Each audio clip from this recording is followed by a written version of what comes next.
Hello, everybody. We're back doing some Aurora, and I think I'm done bumping my mic. All right, hello, everybody. So, welcome back. I have played a little bit off camera, and so for those of you catching up, let me bring you up to speed. Also, 1.9 is out, 1.9.2, I think. But we're going to keep playing 1.8 for a while until we come to a satisfactory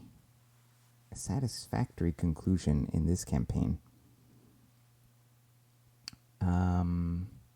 First of all, a lot of people have been leaving comments, after the fact, which is really cool, because a lot of you are mentioning things that sometimes are things that I don't know and I'm just learning stuff about the game, and sometimes it's things that I know but I forgot. And so let me just take a few moments to point out a few of those things. So Risand actually pointed out a few things. So first of all, I had set up all of these sub-fleet commands, right? But I had not assigned them any specific role. So for example, if you look here, it says gen here for general, which means it just very roughly gives slight bonuses to everything in the fleet, but nothing special. So in particular, for the flight school subfleet, I forgot to assign all of them, but it's important for the training fleet because they weren't getting the 100% bonus to training that you're supposed to get from making a training fleet. So all this time they were kind of like training, but not really training. They were just pretending to train. So I fixed that, and I also assigned all the other subfleets their respective bonuses. Hello, Joaquim Tobias, and welcome back to the stream. So, so that's a thing. Now, I've played a little bit, and we are currently in the midst of, or on our way to recovering from, a bit of a fuel shortage. So we've paused a lot of our logistics operations, and we're still there's one cargo fleet that might need some rescuing. Now I've got another logistics fleet, which is going to be fleet logistics. It's going to have colliers and supply ships and things like that. In particular, we've got a collier, which I've built one of them. Let me show you what that design looks like, because this is new. The Delta Pavonis class collier is just a 10,000 ton commercial ship. I made a commercial engine that's slightly smaller, 25 hull size instead of 40. And it's just got a big 3 commercial magazines. That's pretty simple, quick and dirty ship design. Actually, while we're here, we also have, I think I showed you, we were designing this last time, but just in case not, we have this is just an MSP cargo ship, basically. It's a fleet support vessel. It's got an ordnance transfer, and it just carries a whole bunch of MSP. You can see it's got 100 large maintenance storage bays. Then we have anything else new? Oh, I designed an asteroid miner, about 140,000 tons. I don't think we're actually building any right now, but that is something we could be building. We're retuning the shipyard, which is going to take forever. That's why. Anyways, that's that. We've actually built our first 2 Rigel class Stealth Scout Eland ships, and they're on their way to the front lines now. So that'll be interesting. But that's this design, which we talked about on the stream last time. And this is my commercial dropship, 10,000 tons, smaller commercial engine, 5 armor, just in case, some stray bullets catch it as it's trying to drop troops. Obviously, this one, it's a pretty slow ship. It's not intended to go with the fleet. It kind of comes in behind, but you still need to make sure you protect the troops. Each one of these 10,000 ton ships can do an orbital drop for 5,000 tons worth of troop, which is kind of how I like to divide my ground troop divisions. Okay, that's it, I think. No new designs or anything like that. However, we have built a lot more ships, and we're kind of trying to get everything trained. But of course, now that they're training properly, they're also using up maintenance and stuff like that. So we're kind of trying to juggle that. Right now, I've divided. No, you didn't miss the NPR violence. We're just doing economic violence to ourselves right now. So I've divided the fleet into 3 fleets, basically. We've got the first fleet, the second fleet, and everything else is in the reserves, but there's roughly similar amounts. The second fleet is actually looking pretty good. So it's comprised of ships that are all 100% trained. We've got 2 Antares jump battle cruisers. We've got 4 escort battle cruisers, the Betelgeuse. We've got 2 missile cruisers, the Cassiopeias, and about 10 or a dozen Polaris laser frigates. And it's just undergoing a latest round of overhaul. Our maintenance capacity was also a little low, so everything was kind of breaking up in orbit, so we're fixing that. The first fleet has basically the same loadout, but its training is not quite up to 100%, so we'll get there soon, but we're just overhauling right now. And then the reserve fleets is, as you can see, a similar amount of ships, but a much less even amount of training, although the frigates have been trained pretty well. Yeah, that is what's going on with the fleets. The fuel situation is that we've only got about 10 million on Earth, which is not a lot. So we are building new fuel harvester bases. So we've just queued that up, actually. So we're not quite out of the woods yet in terms of fuel. This is going to take a while to get production back up, but we're kind of toning back. We've paused missile production. We're slowing down our cargo operations and things like that to let our fuel build up again. This also means we can't realistically do any kind of military operations anytime soon, because as you saw, our fleets are not even fully fueled. Yeah. In terms of maintenance capacity, we're now up to about 370,000. We just built a few more maintenance facilities, but we're researching in logistics additional multipliers to this, so we should have full coverage. If not, we'll have to build a few more maintenance facilities. And that is okay. That's that. Now, in terms of our colonies, we have Georgetown was terraformed a while ago. Elayun is now completely terraformed. Luna 3 is completely terraformed. So we've moved all the terraformers from Elayun and Luna 3 over to Taipei 6. And the reason is that is the moon that has nice deposits of mercassium, which is a mineral that we are soon going to be in, that we already are in need of. And we've started terraforming already, so we're just trying to warm up the planet here. So we're just pumping in astusium. So, yeah, hopefully this happens. I would colonize it. I would start sending infrastructure and stuff there, but our freighters are running low on fuel, so that's a problem. That's terraforming. The other 2 terraformers are on Georgetown 7, which is coming along quite nicely. It's almost completely terraformed.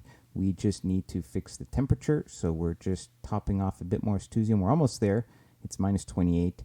If we get it down to, I think, about minus 12, we'll be okay. So we might need to go to 1.5 astusium. We'll see.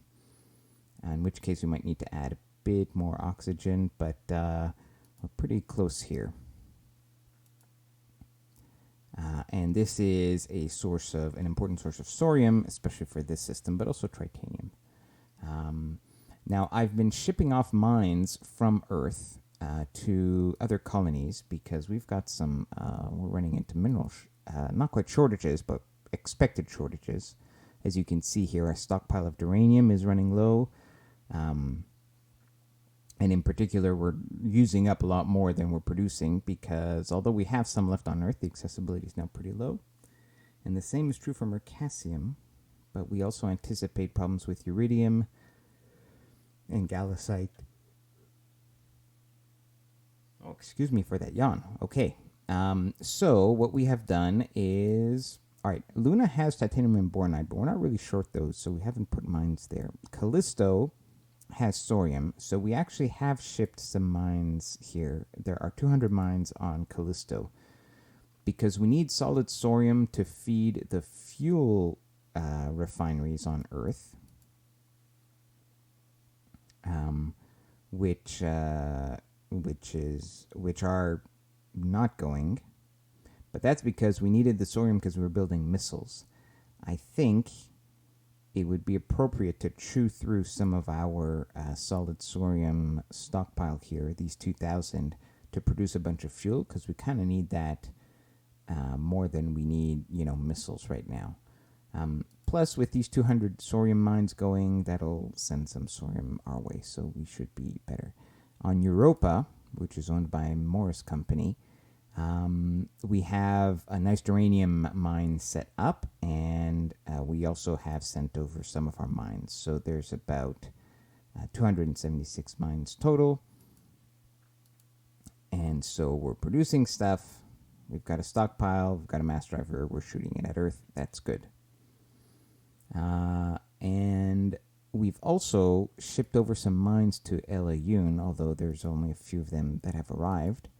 And Elayun is producing tritanium, mercasium, vendorite, corundium, all very important minerals. Now, we don't have like a shipping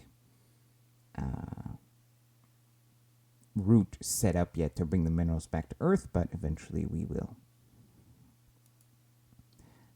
Lima should probably also get some mines, but to tell you the truth, we're kind of running low on mines. And this isn't really a priority right now. 0.6 uranium isn't better than what I have elsewhere, so I'm better off sending the mines to these other places.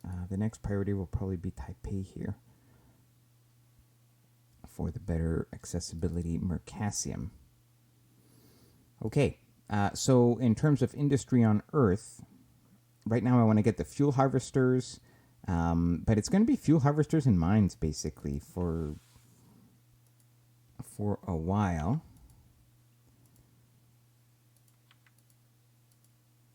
So that's that. We're doing fine on workers. Our shipyards are... We've kind of paused new ship construction. Right now we don't have the fuel or the maintenance infrastructure to handle it. So we're building more commercial ships when appropriate, but that's it for our military. Let's take a look at the galaxy map. Maybe a few new systems since the last time, I'm not sure.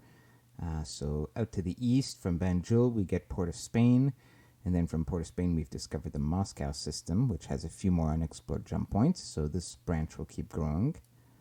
To the north, to the true north, we have Colombo. There's still one more unexplored system, but we've also found the Abuja system. To the northeast, through Budapest, we go to Canberra. Canberra connects to Nassau. Nassau connects to Kingstown, which is going to branch off a few more times. Now, Canberra also goes to Riga, which has 4 unexplored jump points, so this is going to branch out a lot. And it goes south to Jerusalem, which has 3 jump points, Kuala Lumpur, and another unexplored system. Kuala Lumpur itself we haven't finished surveying, but it also has some unexplored jump points. To the northwest is, first of all, it's a connection to the aliens. But we also have from Funafuti, we connect to Tirane, which will branch out some more, and to Bujumbura, which will also branch out some more. And we haven't really done much surveying here in Manila and Majuro, but we do know that this will branch out some more as well. Hello, Alter Ego 1101, welcome. So we currently still have some Aldebrands in kind of picketing the jump points. But like I said, we have built the first two Rigel class stealth ships, so we are going to we're going to use those soon, and it might be a disaster, but we will see. Okay, so actually we have an issue. We've got a squad of cargo ships, I believe it is Cargo East, which are running out of fuel, and they are... Actually, they're almost in Seoul. They might be able to make it. Let's hope they make it.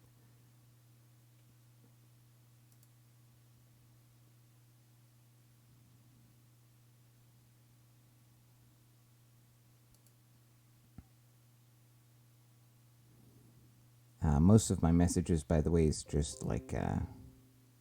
oh, thanks for the sub, alter ego.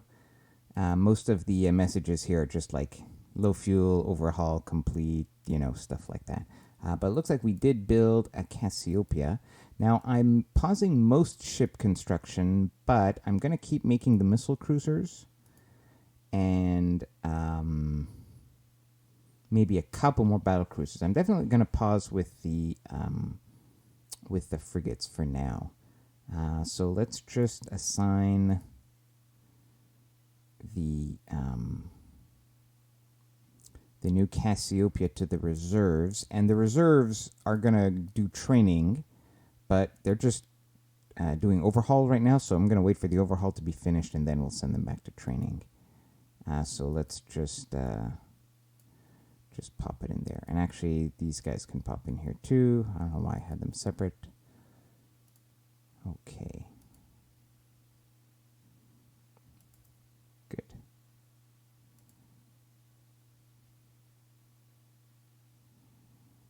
Okay, we have an extra lab. Oh, in terms of research, we're doing some CP research, and we're pushing hard into logistics.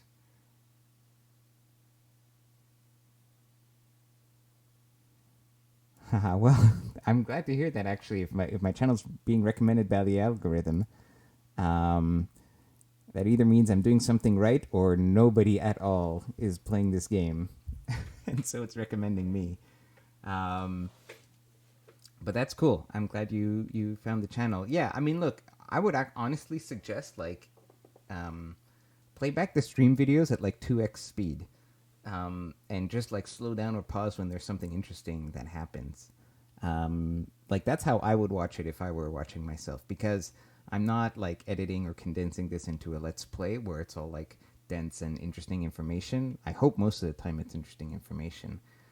But then sometimes when I'm playing, we're just passing turns and we're kind of seeing things evolve slowly in the game. So, even though it's like a 4-hour video, you don't have to watch it for 4 hours. You can kind of fast forward through the slower bits. I will not be offended in the least if you do that.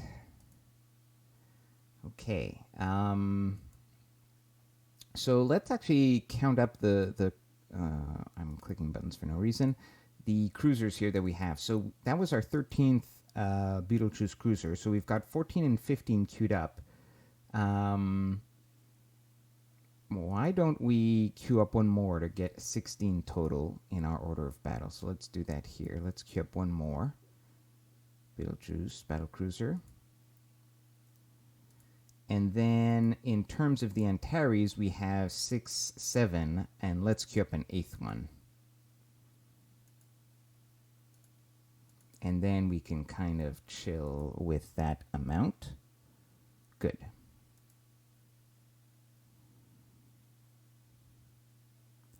Okay, a bunch of overhauls are complete.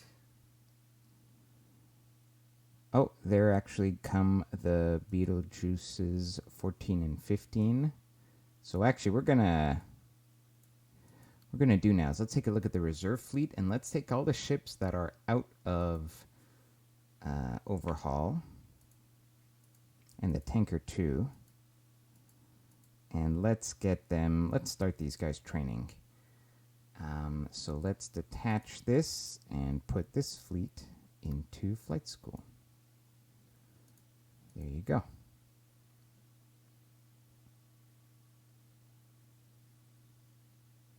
So especially these battle cruisers are pretty fresh off the assembly line. Their crews need a lot of work.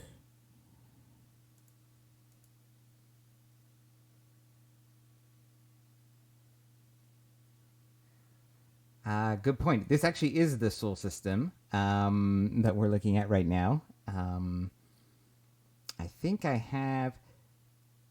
I don't know. I probably have the civilian. No, I don't even have the civilian transponders off. So if you haven't, if you've, well, I guess you've been following the story so far, but maybe things are happening out of our sight because,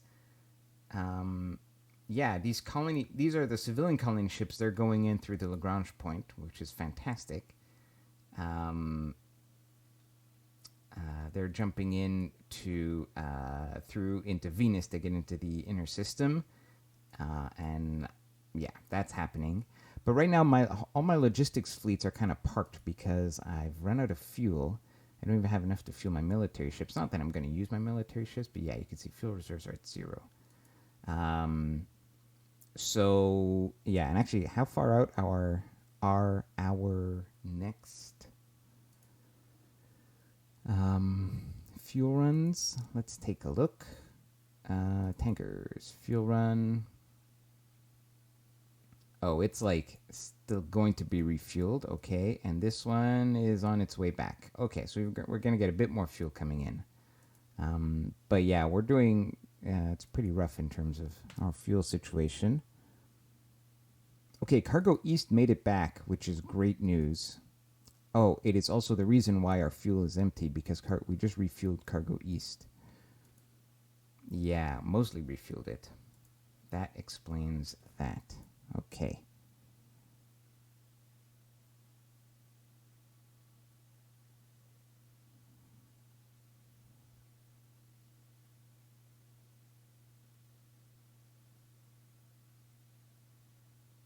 Fair.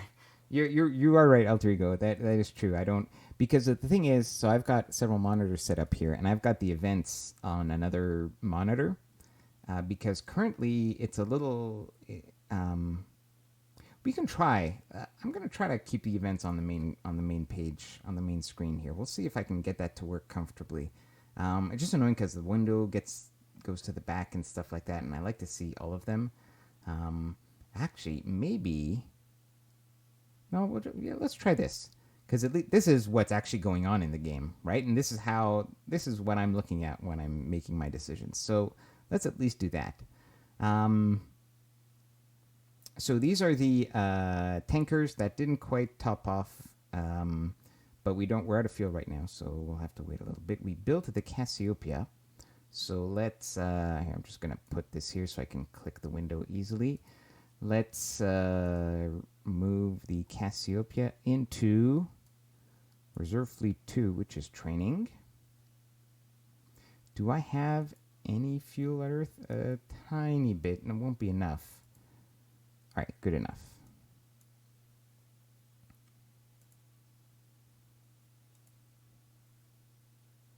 See what I mean? When you do that, like it just hides the events window.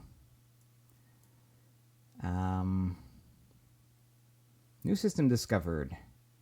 The mail system, probably Malay. Because that doesn't seem like a native English. Okay, so it put that system right on top of Seoul, which is unfortunate. Let's move it over here.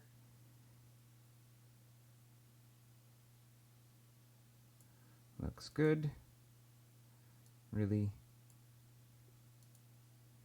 Okay, let's save that. We're going to have to rejig this whole geography here.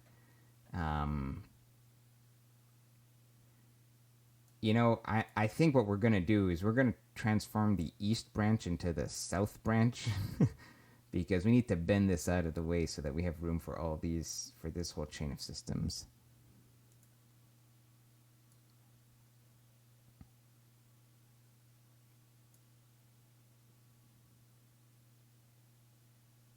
This might help actually. It'll keep all these other windows up front. That'll certainly help with me remembering to close all the windows.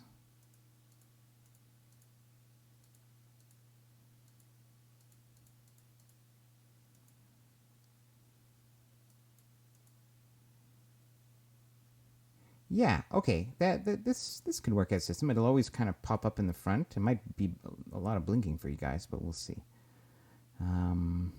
Okay, yeah, we're repairing some fleets, some ships here. Let me just check if we need to queue up any more repairs real quick.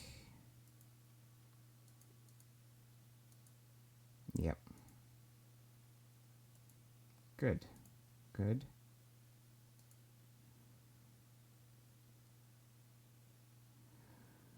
Okay, overhauls complete. This looks like stuff in the reserve fleet. Oh no, this must be like Fleet 2 or Fleet 1. Alright, good. Keep up with the work at the shipyards.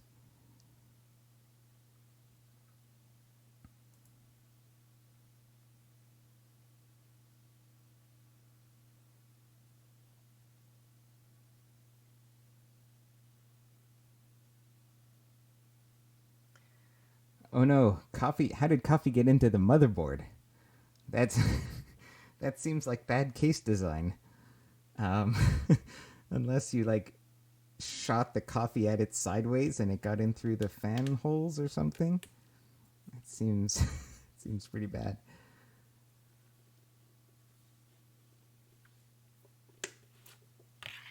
Okay, overhauls, low fuel. Yeah, we're fine. I know we have low fuel, guys. Okay. Oh, maximum fleet training. That is good to hear. So let's. So this is going to be on Reserve Fleet 2. These two we can detach and get them back into the reserve fleet. Meanwhile, if something here has finished its overhaul and can still use training, then we might as well detach it and put it here.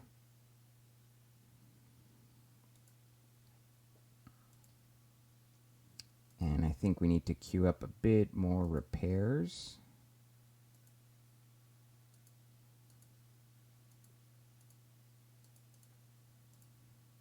Good. Okay, we finished. This is a very important research. The maintenance facility, 2,000 tons. So I think we should be okay now on maintenance facilities. Not quite.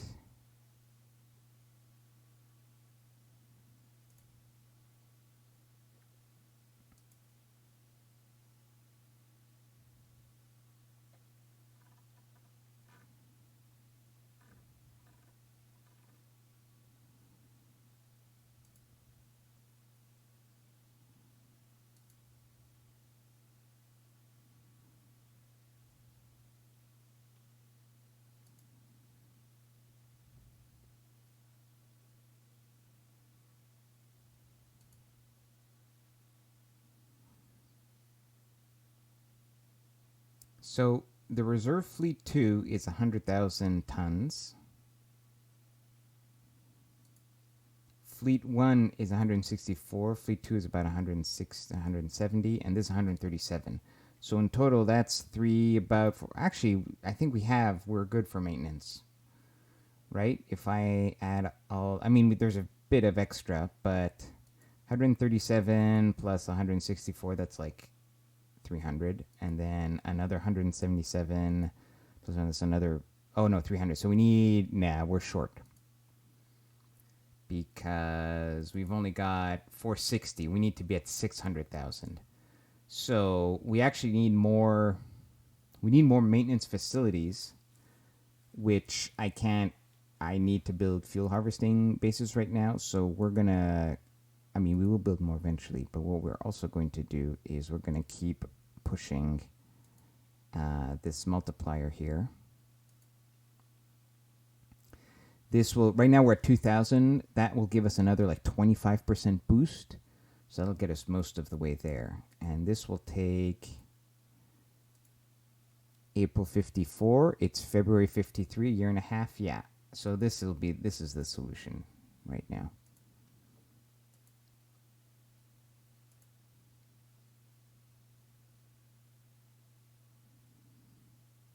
Okay.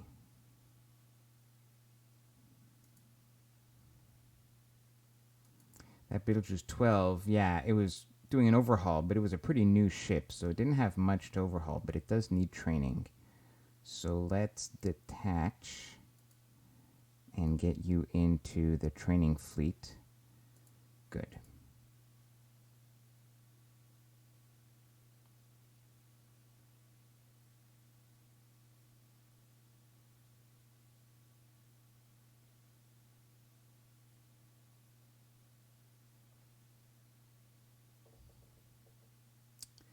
Well, see, what you need to do then is you need to use coffee as the medium for the liquid cooling system. And that way, it won't be like a disruption. Genius plan, I know.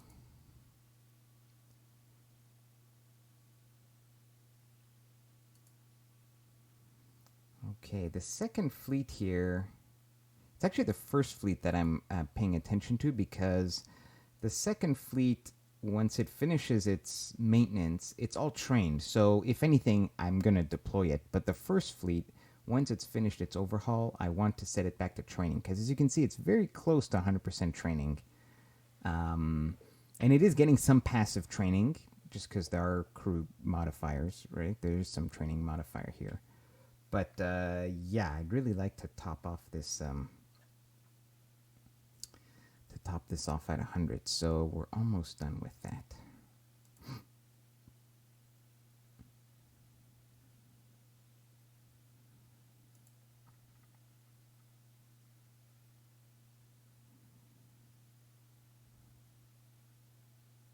I'm actually getting a message that Cassiopeia 7 has completely run out of fuel, which, oh, it's training and it's run out of fuel.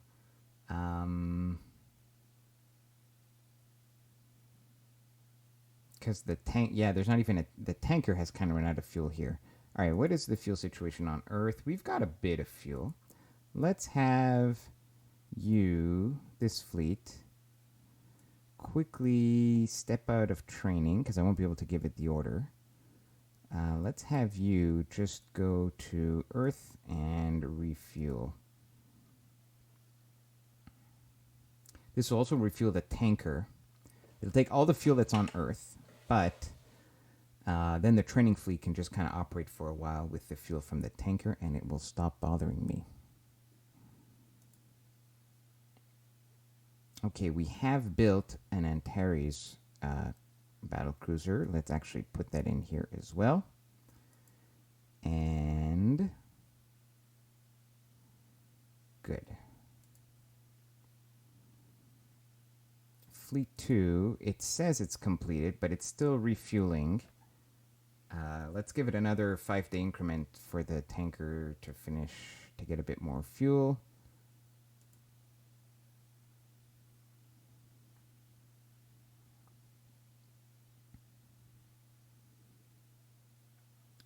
That's probably enough for now.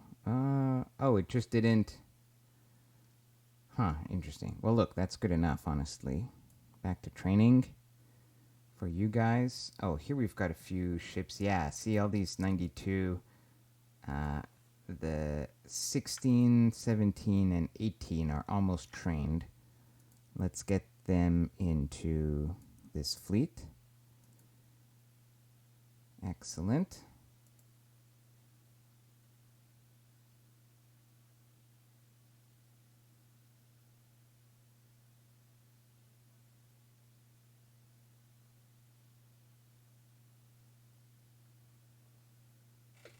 Yeah, you're probably right, Resan. I probably could have ordered it. I like the new maintenance system because it makes a lot more sense. Before, you just had like unlimited maintenance. Like you just have like let's say you have, I don't know, 30,000 maintenance on Earth, and then you could have like a million 20,000 ton cruisers and they would all be maintained. So that seems silly. Um, and actually, it works well. The only reason is, see, what happened here in this campaign is that I kind of grew things kind of asymmetrically. So at first, I had excellent maintenance capacity, but my fleet was really small. And then I really had a huge surge in fleet tonnage, and I did not really plan out correctly, and I didn't research my logistics, and I didn't increase my maintenance capacity as well. It does, so it takes resources to build the MSP, but then it just uses MSP later. So you don't have to have minerals. For example, if you have like because now you can do like deep space stations that can do maintenance and things like that, or whatever. Even if it's like a forward colony, you don't have to have minerals there to maintain your ships. You just have to have MSP, which I think is really cool. Um, okay, the Rigel 1 has arrived at the jump point in Singapore. So let's take a look and let's see. Guys, this might be a disaster, but we'll see. So, as a reminder, if you're new to this campaign, we met some aliens first in the Endogena system, and then we also found that they connected to the Panama City system. The aliens just blew us up as soon as they met us, so they're not nice. So for a while now, I've been picketing the jump point just to make sure nothing comes through. And I set up a colony on Elayun to be sort of a forward colony. Where eventually, I'd like to set this up as a naval base, but we got to kind of stabilize our fuel situation first. The Singapore system is pretty empty, and so this is it. This is the Singapore system. I mean, there are planets here, but they're not. There's no real minerals in the system. There's this mega swamp planet with like 2 Gs, with I guess some minerals, but this isn't really worth setting up. And more importantly,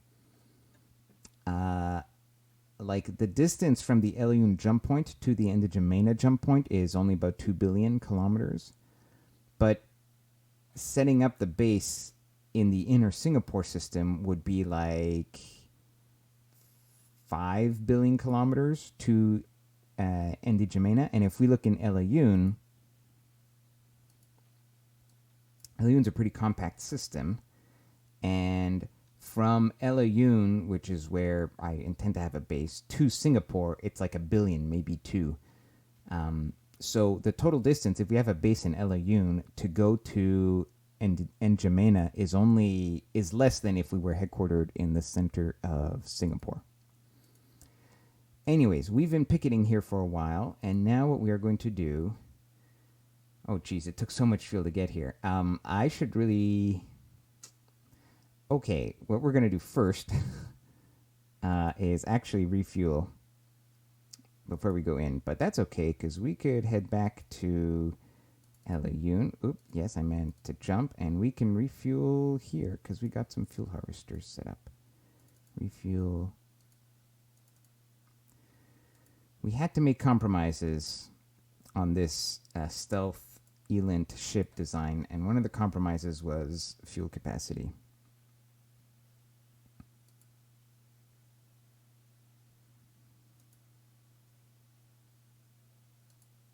So, all right, that's that. Let's get the events back.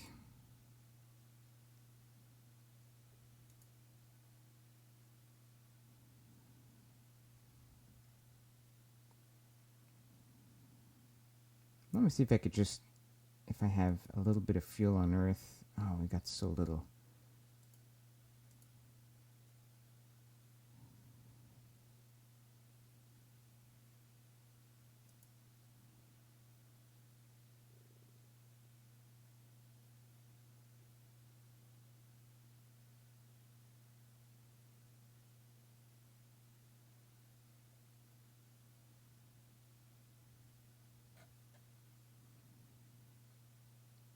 Terraforming report in Georgetown.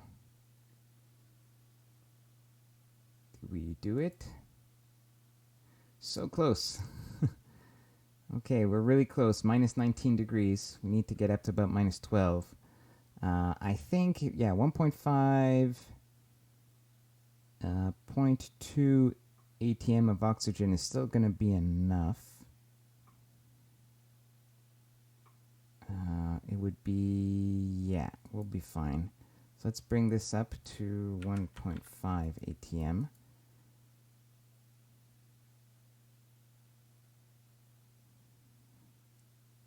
There's a limit to the greenhouse factor, or at least there was in VB6. I think there still is, but we still have a bit of room to maneuver here. Good.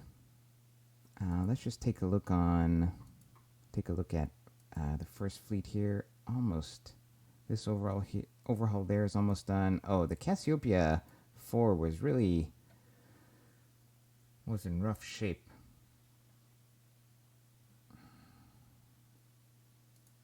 Is there another Cassiopeia that's... Yeah, why don't we do that? Let's swap out the Cassiopeia 5 into Fleet 1. And then we'll take out the Cassiopeia 4. Get it in the reserves. Now, Fleet 1 is almost ready to go and finish its training. Just kind of compartmentalize that a bit better.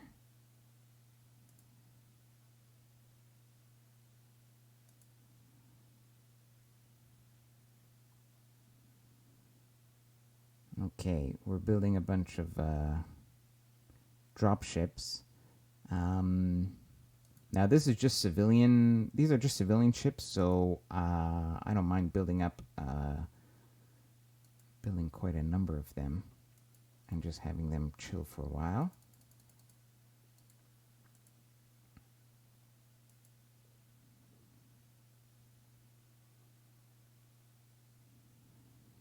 Okay, maximum fleet training for some Polaris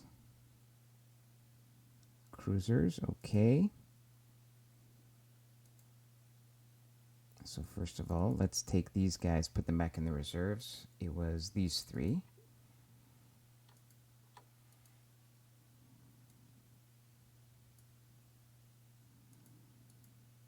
Okay, first fleet has completed all of its overhaul. I mean, we're a little short on maintenance, coverage, so we are, losing a bit of, we are taking a bit of a penalty here. So we're getting, what's the word? How am I trying to structure this sentence? We are experiencing some wear and tear on these ships, but let's plop that in here and finish the training on the ships that need it. Then you guys can go into fleet logistics.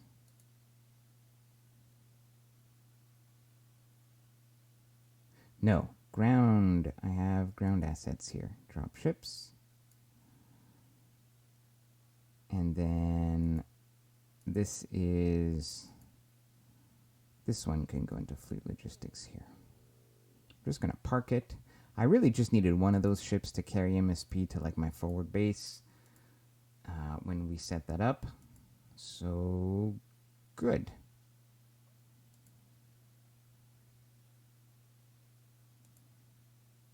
Oh, the Rigel got to Ankara, which we need to take a look at.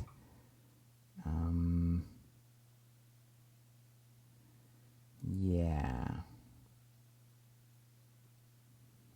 That is a bit of an issue, and something I normally would have planned for, except we don't really have, except we have a fuel problem. So we're not really, because what I want to do is I want to bring tankers like a full tanker up to like the Ankara system to give like a resupply point to the Rigels before they go in. But right now I can't even refuel one of my tankers.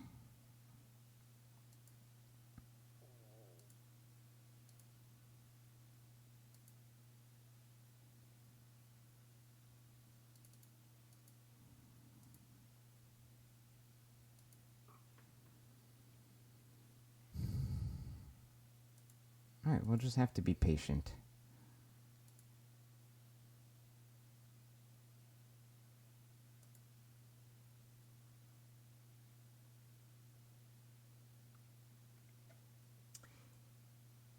Take care, Alter Ego. Thanks for dropping by.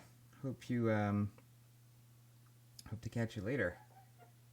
Where's the had to cut fuel capacity on a stealth design? I bet one side coming.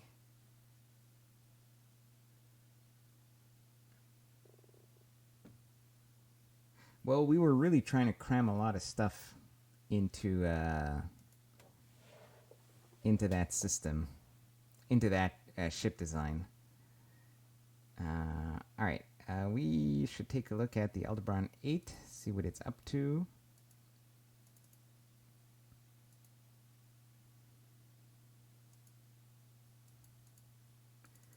That's what it was up to. Now, what's going on here? Oh, you're in overhaul. We need to repair you. Shipyard.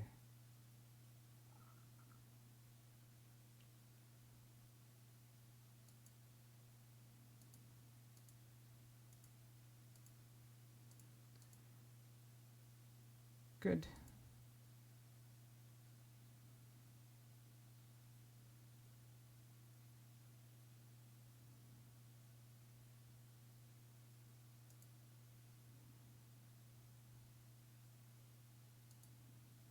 So we're getting a lot of maximum fleet training. Oh no, that's correct. Sorry, this is what I should be looking at. We're almost there on this fleet. Now the Cassiopeia 5 needs a lot of help still. It's only 50%. How are the other Cassiopeias doing in terms of fleet training? These are pretty new ships. So I bet it's not, yeah.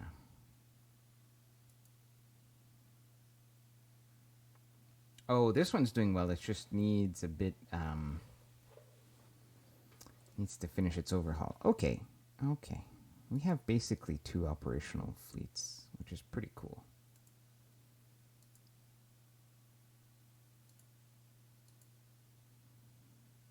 New system discovered, the San Salvador system. This is adjacent to Jerusalem. Looks like we've got a binary, which is pretty far out. 63 billion. But we will be able to stabilize a path there if we want to. So why don't we... let's do a geosurvey.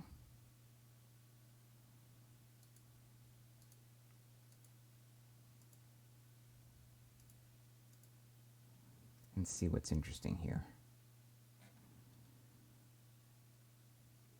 Maximum fleet, low fuel.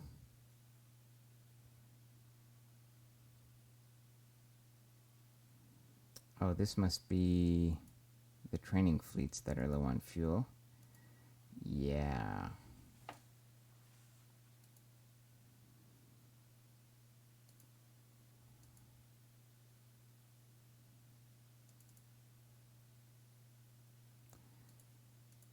You know what I really should do is I should...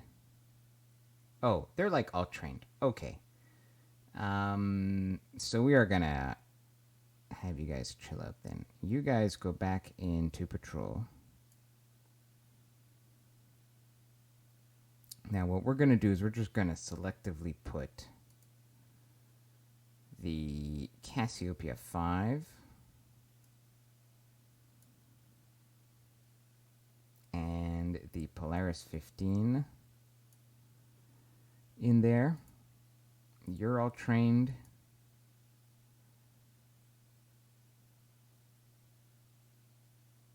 And these guys are pretty much all trained. We just need the ions 19 through 23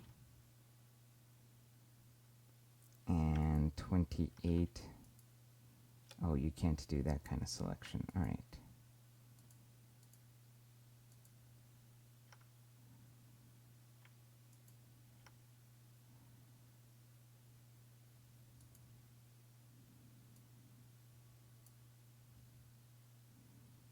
So this reserve fleet, except for the Cassiopeia 4, is basically all trained, so it can just chill.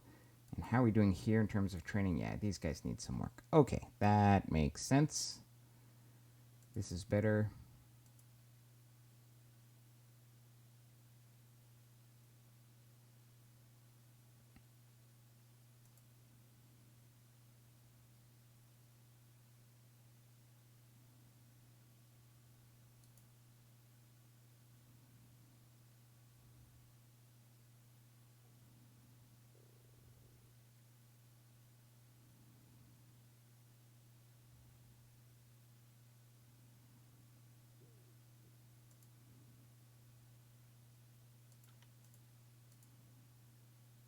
Okay, so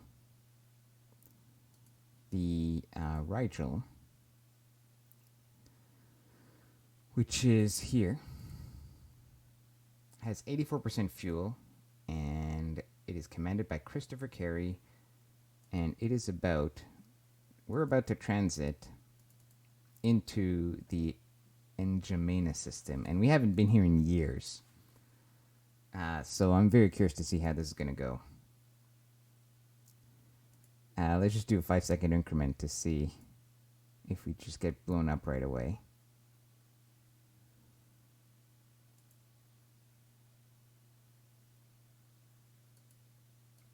Let's bring this up. We're going to be a little warp scrambled.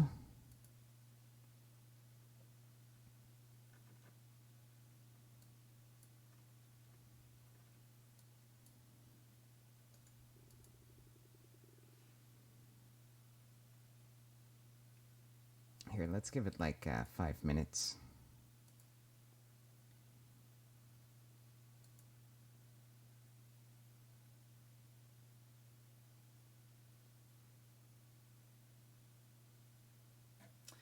Looking at the new gas, says Joachim Tobiasen, it looks like just about every planet that doesn't freeze Estusium is terraformable. I haven't done the math. The issue is just that there's a limit. There's in the calculation for like greenhouse gas, there's a maximum. So if it starts too cold, then no matter how much greenhouse you pump into it, you're kind of screwed.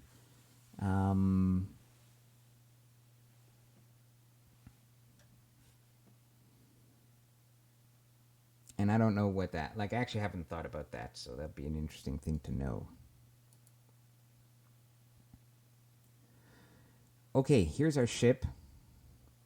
It's got a tiny thermal signature. We want to go and spy on the aliens. So what I recommend we do is we slowly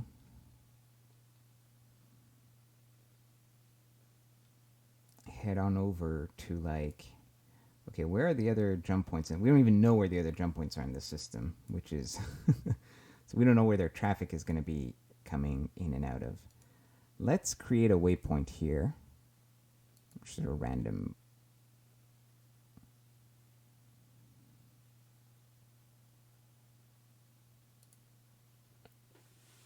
We'll call it Elint 1. And let's have you move to Elint 1. And let's just see. All right, so it's going to take a number of days to do that.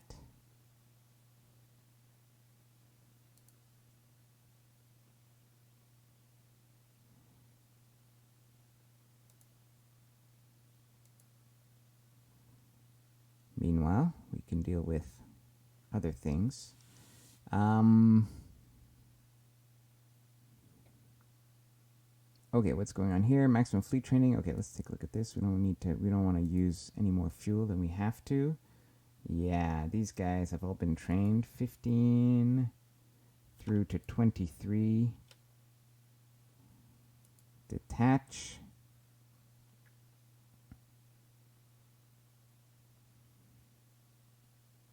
I'm just going to keep them separate for a second because I want them to...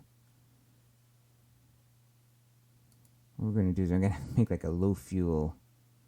Oh, no, these aren't so low that they're going to complain. These are just tankers. Oh, these guys are complaining, probably. Let's have you go into this reserve fleet for now.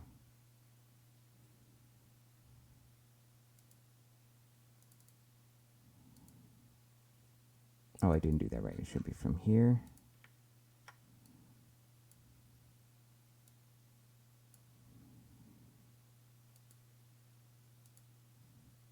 I just want you to grab a bit of fuel here from Earth, just so you stop complaining. And then let's actually do the same thing with, I think it is Cargo East. Yeah.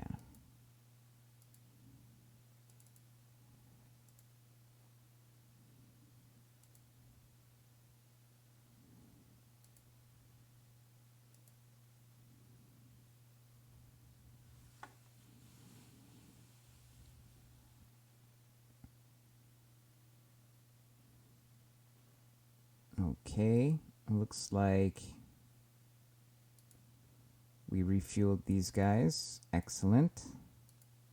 Oh, First Fleet can get some of its, yeah, we're missing a Cassiopeia, but it should be 100% trained. I don't think we have one that's 100% trained. Almost, this one's almost done. But we need to give it a couple of Polarises back. Let's do that. Oh, not delete. Detach. Good thing there's a confirmation button.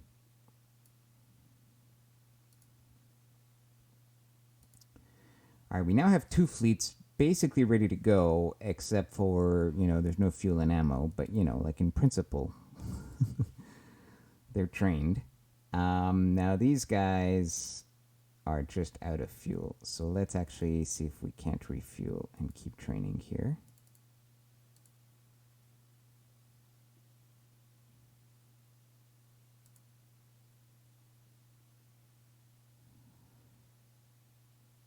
Aldebaran 11, what were you up to?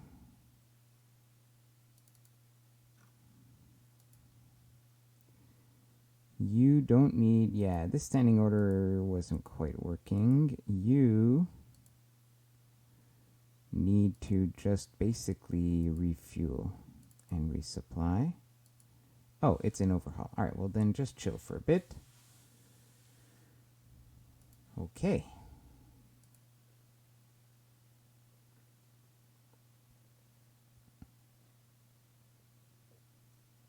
All right, the overhaul, yeah. Now you can refuel and resupply. And after, let's send you to... Oh, looks like we have... Okay, we need to do some remapping here, so let's do that. So I think what we're going to do is... Well, it was formerly the East. Shall now be known as the South.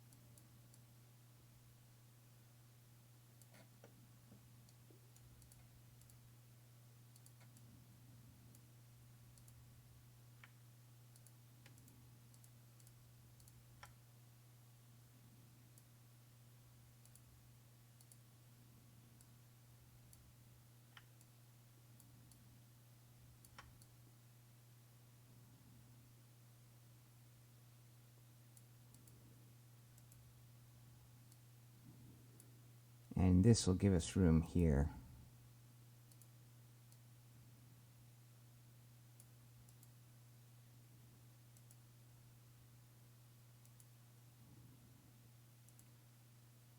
Okay, hello sheep thief.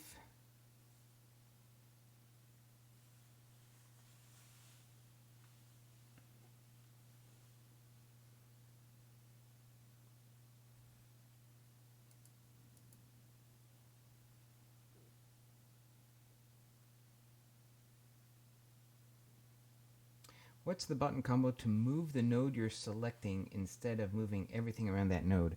So I'm experimenting with this still, but I realize that you can multiple select by doing control click. And then whatever's selected, now I've let go of control, and if I drag anywhere, it will move those that I have selected. If I control click something again, oh, I didn't mean to do that. Or if I just select now a single system, it'll go back to click which drags. So that's kind of what I was doing there.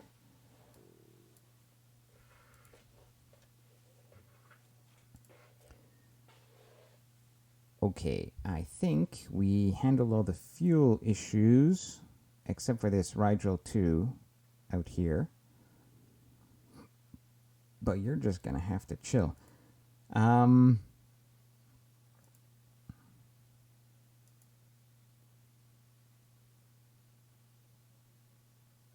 The Aldebaran 11 is complaining about...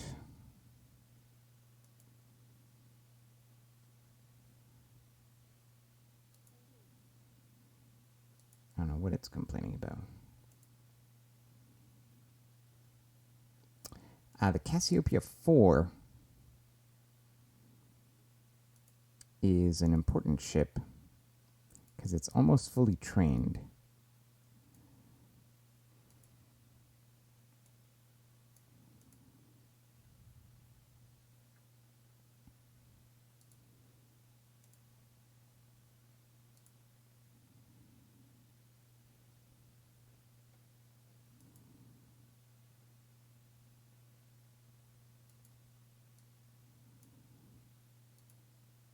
Okay, so we've made it to this area here. I'm now going to create another waypoint closer to the inner system.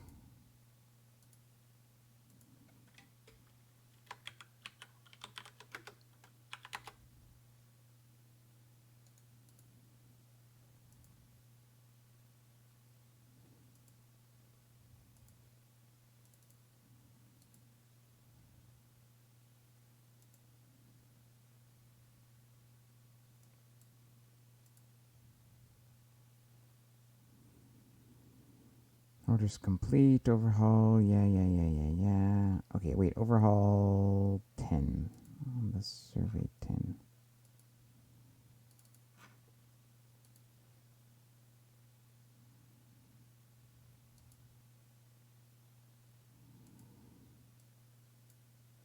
Where are we going to send the Aldebaran 10? I think we go to...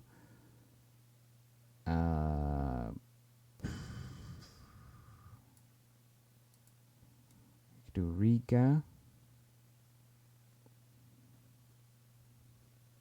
Sure, Riga.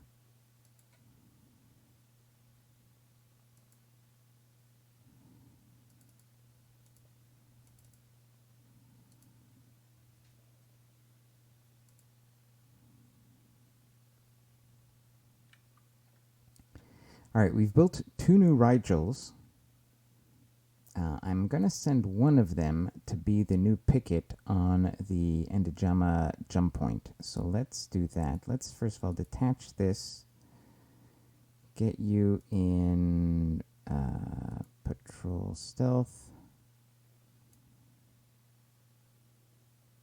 and let's give you orders to go to Elayun and refuel.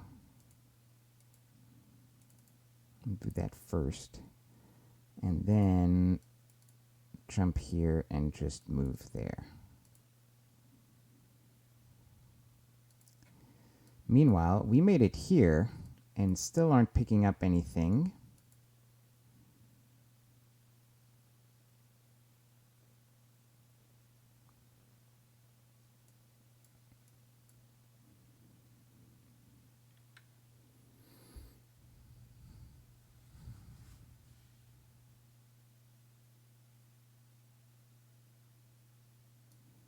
I actually forget what planet they're on. Let's see if we noted this here. Known ship systems about Enjamena.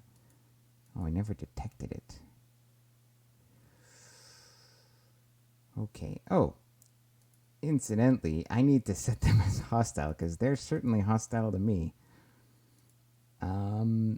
Okay, let's have you then move to Jamena 1, move to, I'll say follow, but the distance should be like, I don't know, 100 million kilometers.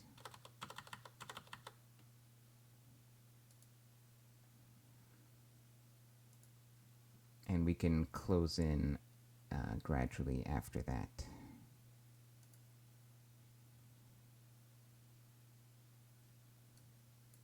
All right, we haven't blown up yet.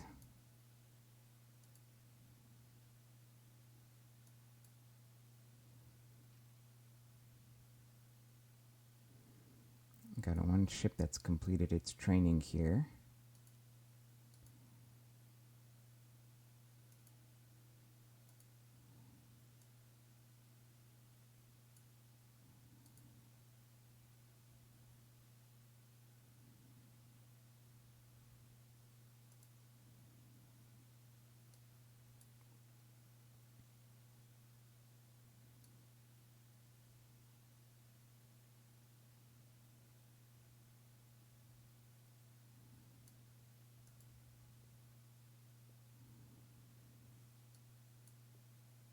Okay, we're at 100 million and we're not seeing anything.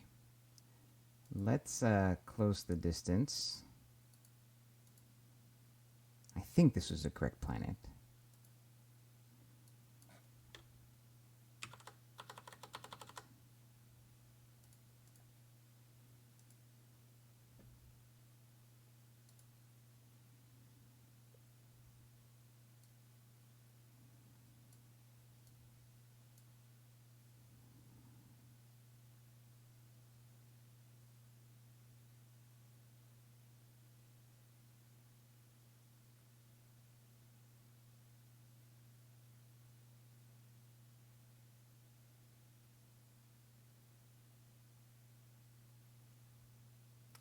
That's right, Sheep Thief. This was the galaxy map here. You click on this button, the galactic map window, and this shows you all the systems that we've explored and how they're connected with jump points. We've got Sol in the center here.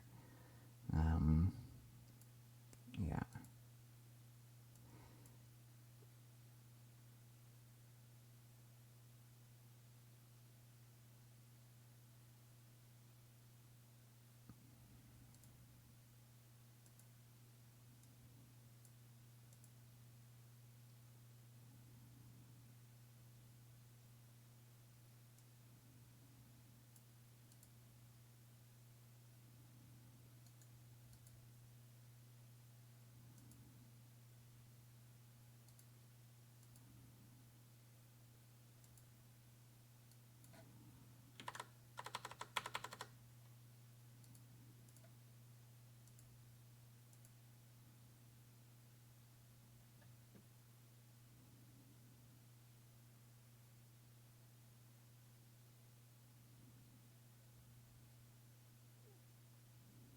Oh, we've run out of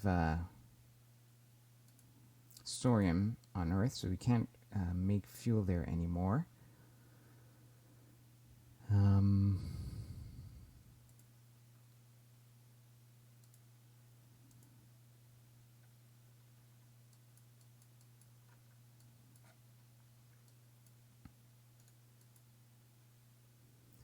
All right.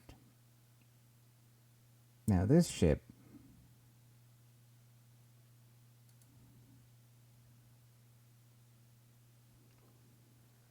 it's got passive thermal. It doesn't have passive EM because the Eland module is supposed to have passive EM kind of built into it.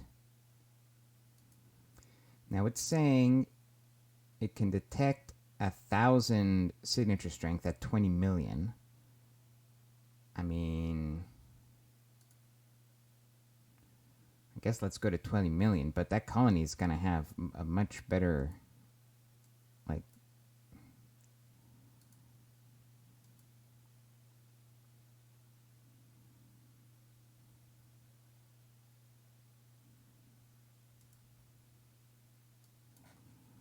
$18 million.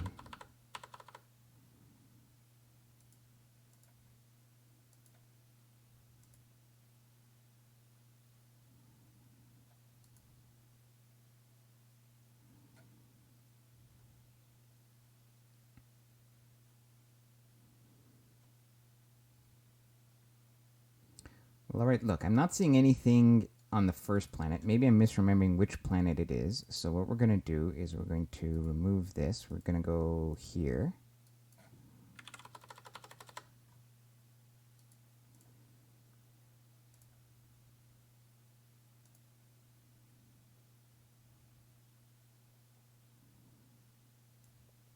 Now, technically, this is cheating, but it did slow the game down for me, so I can't. So something must be up.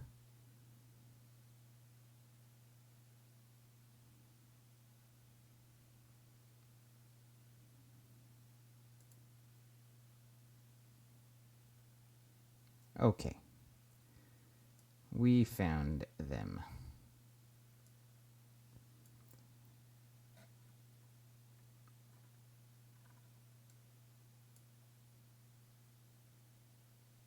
But what we're finding here is missiles, so they can see us.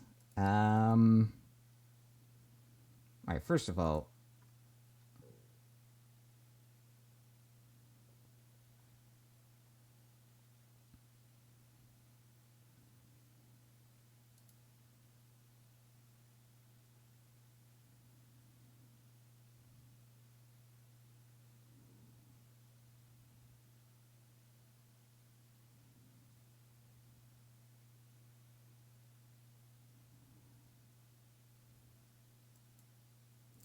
so much for our cloaking technology. Now, to be fair, I was going at full engine speed. I could have reduced my thermals, but it's possible that they have like small, like active grav sensors that are able to pick me up at that distance.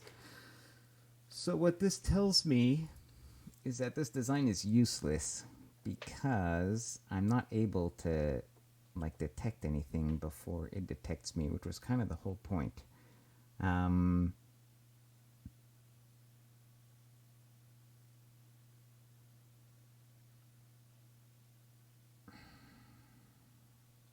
This is very disappointing.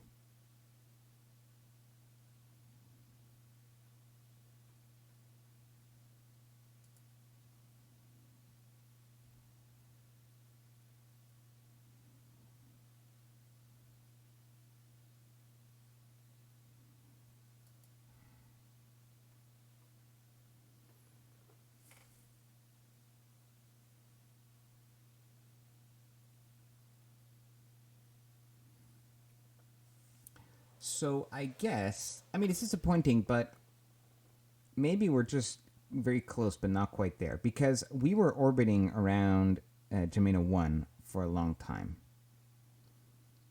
And they never came for us. And that's about, 60, 70 million kilometers. It's only when we got within like less than 20 or 30 million kilometers. Okay, so the moral of the story is we need to be able, our sensors need to be able to operate to get useful intelligence at like, let's say 50 million kilometers. So, as I open, I hope you heard that satisfying opening of a container of yogurt. All right, so what that means is we need better sensors on this stealth ship because it is garbage right now.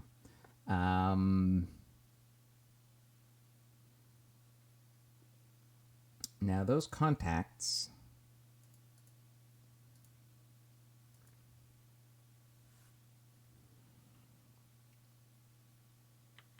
they had thermal signatures. Like we're looking at thermal signatures in the like about 1,000. Let's say 1,000 and up.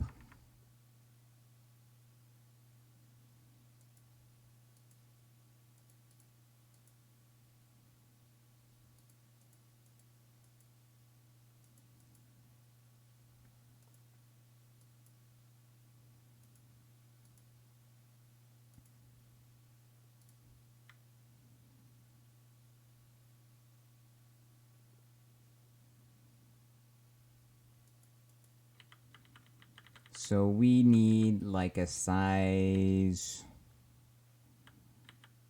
5. With our current tech, we need like a size 5 thermal sensor to do this efficiently. So size 5 is 250 tons. Now on our ship,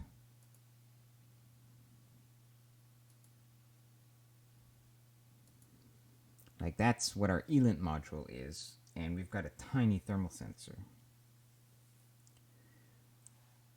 So we could refit, we could have a version that has just thermals.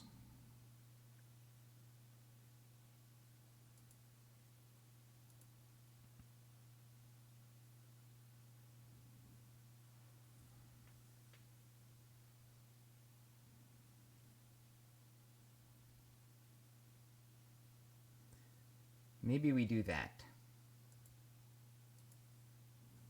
So what we're going to do, after we finish this maintenance research, we are going to get a slightly better passive thermal, and we'll also boost the ELINT tech a little bit, and we'll make like 2 variations of the Rigel. And I think we can still use it effectively. I think we were very close, just not quite where we wanted.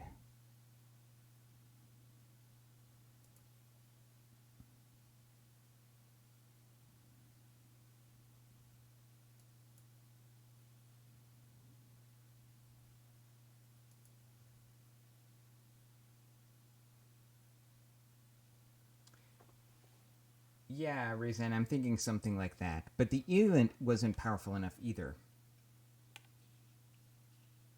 Because we didn't see anything with it. We might need 3. We might need like passive EMs, passive thermals, and then an ELINT. Because the passive EM built into the ELINT is weaker than the same size passive EM.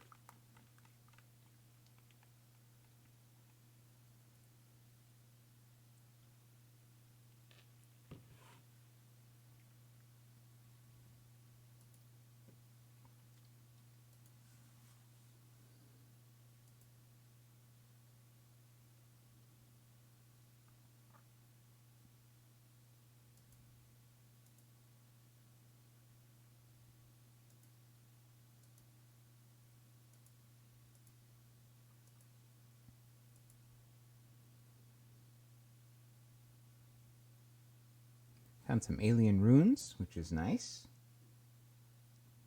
One day we might go explore them. But it's pretty far.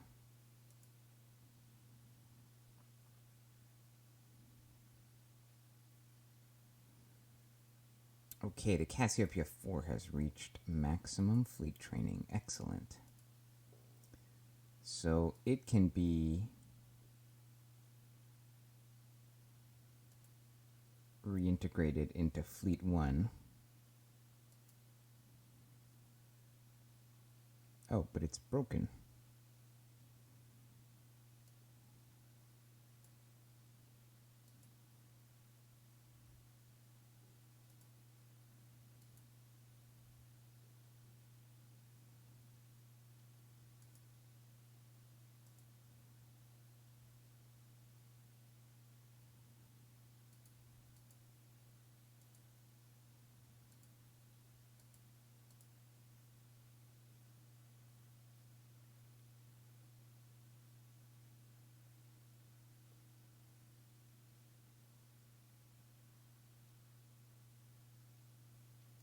Well, but at least then I would know if it's safe to approach.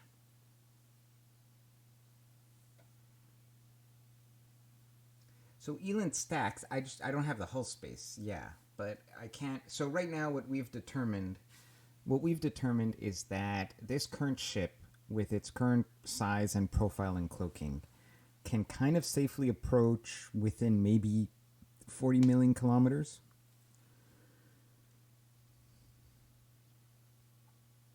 Um,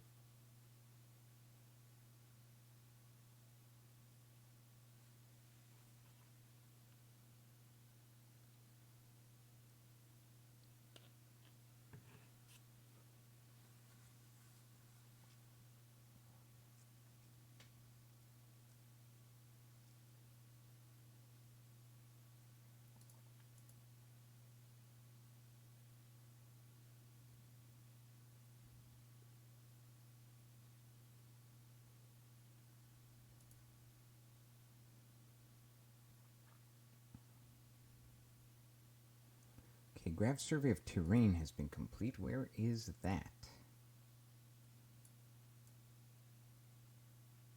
Here.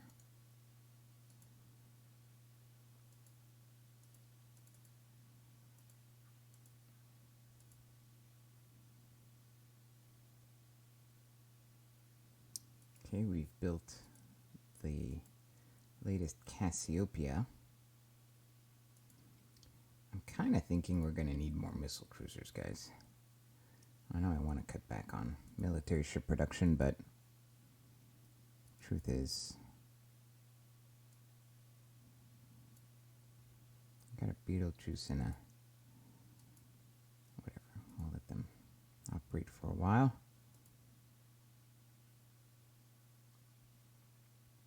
Antares 7.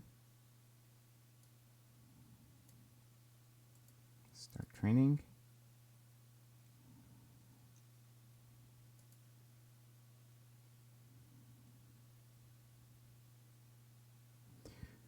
Retooling for the Neptune class is complete. Okay, these are my big commercial asteroid miners, and I do want to build these guys.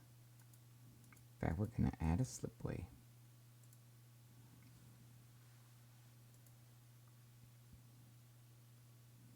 We discovered the Belgrade system.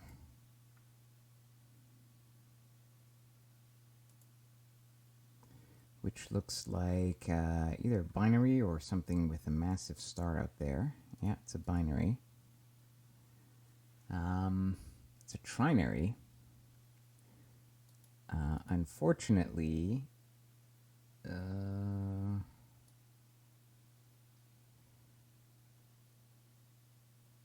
we're not going to be able to jump the distance, so this is going to be a pretty boring system. Yeah, so just do a grav survey.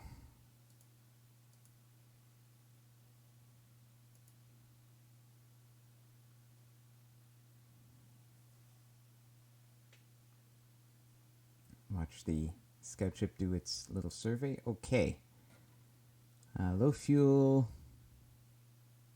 and some maximum fleet training. So let's take a look at that. Oh, and Aldebaran 11 is complaining. Okay, so where's Aldebaran 11?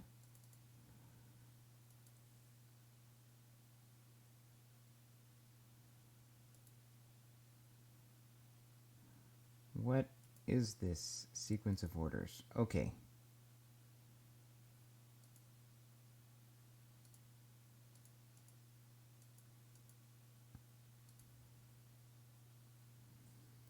You're in Majuro. Did we, in the Majuro system, finish doing a geosurvey? Pretty much.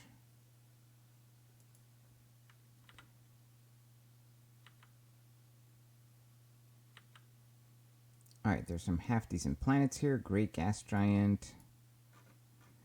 Problem is, this system is close to the aliens, so that's why we don't want to, like, commit too hard. But worth checking the jump points, I say. Oh wait, we didn't finish the grav survey.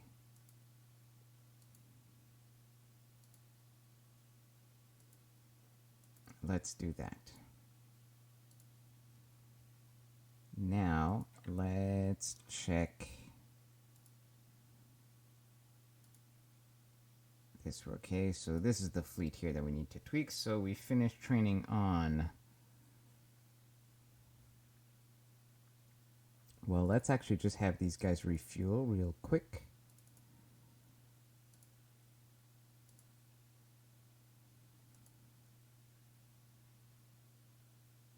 Oh, I haven't had an error like this in a long time. 1420. New system discovered. I wonder if it's because we just spawned an NPR or something like that. Okay, let's go back to, here, and let's have these guys, max fleet training. This is the 30. You can head into the reserves. Good. Okay, meanwhile, we discovered a new system, which is connected to Riga, and looks like there's all sorts of fun stuff in here. Could be aliens. Do your graph survey. We'll get back to you later.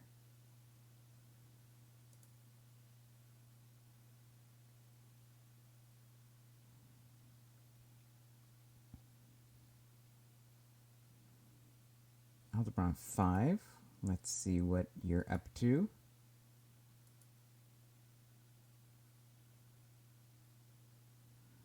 Looks like you're finished, whatever you were doing.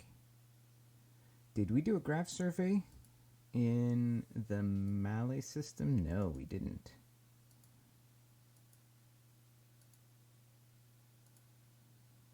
Let's get to work on that. Then we've got some frigates that are trained, so let's go back to the fleet. Reserves. Yeah, these frigates. Oh, we could just do it like this. It'll be faster. Detach. Back into the reserves. Okay. Training continues for these ships.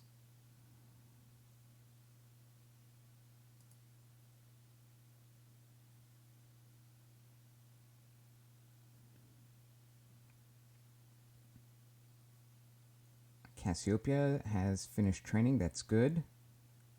And graph survey is complete in Abuja. So we need to look at the Aldebaran 6. Okay, so Aldebaran 6. First of all, Abuja. Yeah, okay.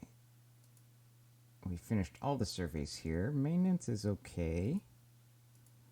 Let's just jump and see what's next door. And the Cassiopeia, one of these is finished training. Yeah, the Cassiopeia 5. Good on you.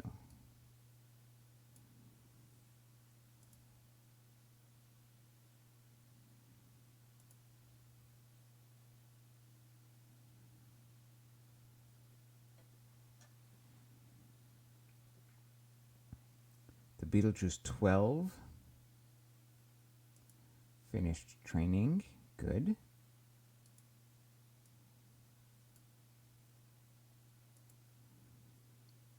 Rigel 3 is now picketing, which at least it's good for that. That also means that we can take the... there's an Aldebaran here that was picketing before, the Aldebaran 1. We could just, let's just send it home for a quick refit, and then we can send it out to do more things. Not a refit, but an overhaul.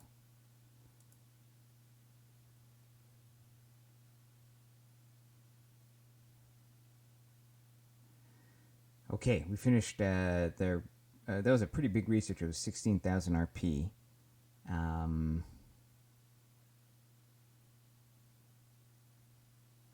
And we're done with that. There is an Antares that's running low on fuel. I bet it's over here. Yep. Let's refuel this fleet. Actually, let's refuel and resupply. Okay, let's take a look at maintenance now. I think we're good. Maintenance facilities capacity, 575. It's close. We're not quite there. um, we need to be above 600,000, but we're very, very close. So, our fuel harvesting base is almost done. So, we're going to top off our maintenance facilities. We're going to build like another...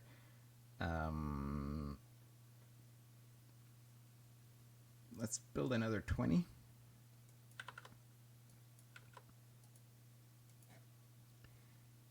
And we're going to need... And we're going to... It'll be more fuel harvesting bases, actually, after this.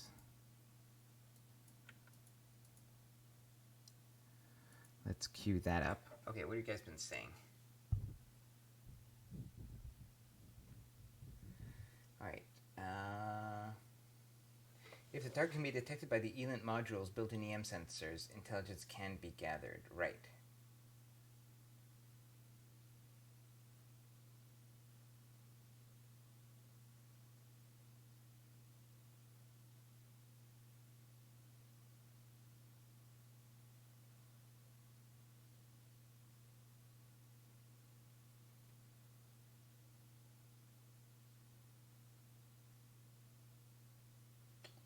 Could be.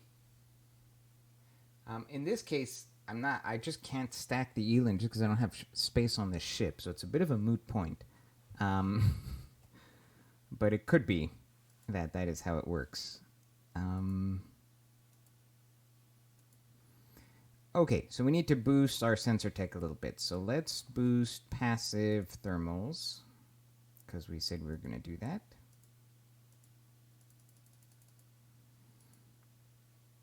And after that, I guess we'll boost the EM and the ELINT.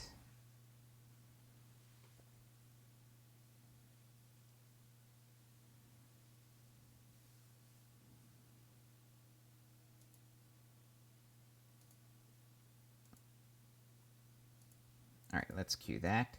December 54, it's April 54. Yeah, that shouldn't take too long.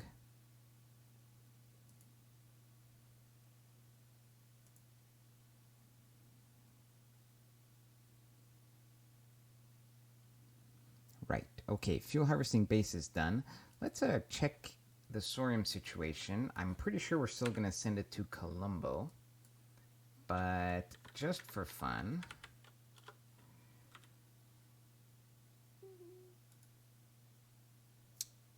So Nassau has a fantastic gas giant, apparently.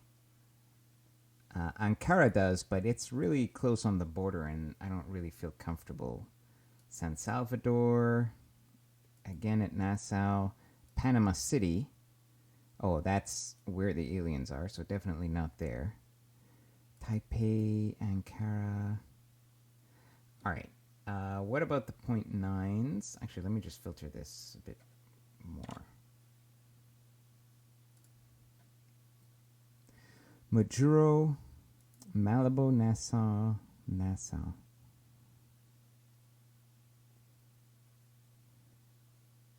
San Salvador, Georgetown. Yeah, this is a ground based. This is solid Sorium. Okay, where is Nassau?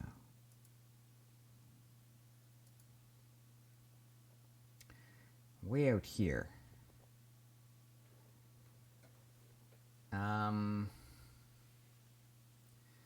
Because the Colombo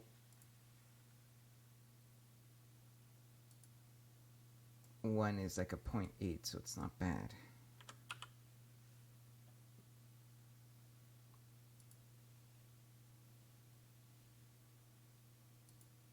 Yeah, this is where we're getting our fuel right now. I think we're going to just dump more stations here, because Colombo has the advantage of it's a 0.8 and it's also really close. It's only 16 billion out. Nassau is like 23 billion out. Or we could go to Elayun, but Elayun is 0.7.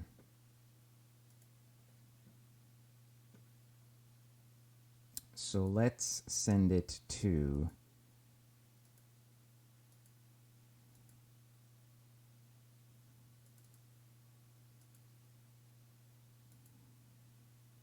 Colombo 5.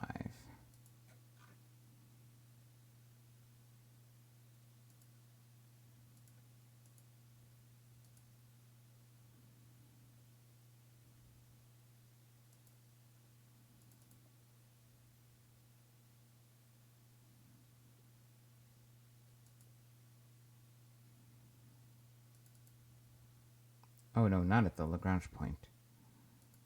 To the actual planet. Good.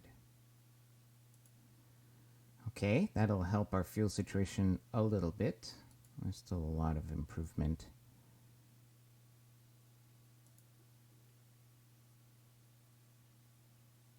to be had. Okay, we've discovered Algiers, which is connected to Abuja. Okay, but it looks, oh, almost empty. Not quite. There's a tiny little, there are 2 planets. So why don't we go, here, I just want to queue up the geosurvey here. Just because I'm curious. I want to see what's in those planets.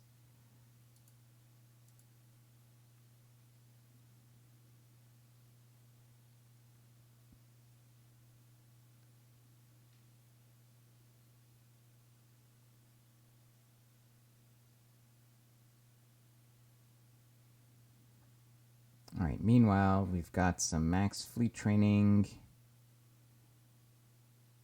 And we built the 20 maintenance facilities. So, okay, first of all, let's fix our training situation here.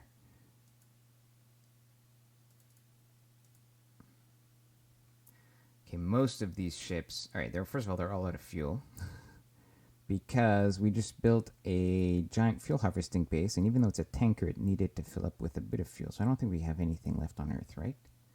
Oh no, we've got like, guys, we're rolling in fuel. We got 32 million liters. Oh my god. All right. Well, guys, let's celebrate. Refuel. And you know what? Let's have all of these. Let's see if I have enough to refuel all my fleets. We'll start with the fleet that's training right now. I'll handle that in a second. So let's just turn off auto turns. Okay. Okay, you guys are all refueled. There's even fuel in the tanker. That's fantastic. Now let's detach who needs to stop training, which is the Antares, the Betelgeuse, and the Cassiopeia 6. Detach and back to reserve fleet. Now, I got some repairs that need to happen here, so let's do that.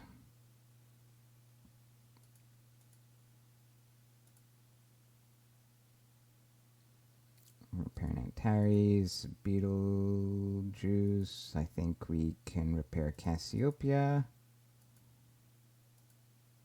And there's a Polaris that needs to be repaired. Good. Okay. Oh, yeah, some of these ships really need to be overhauled. So actually what we're going to do is we are also... Oh, no, it's not going to let me because they're in the... Shit. Sorry, we'll let the... I'm too lazy to micro this. We'll let the repair happen, and then we'll overhaul. The maintenance here is looking good. Pretty close here. Okay, so just for fun, let's see if we can refuel and resupply and load ordnance. Like, do we have enough to actually get a fleet to be, you know, able to do something?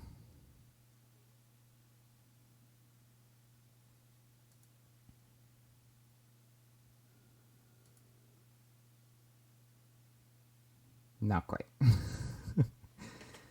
Of course not. Okay. Well, the Polarises are good to go, but we... Oh, no, maybe it's just... No, we're out of fuel again.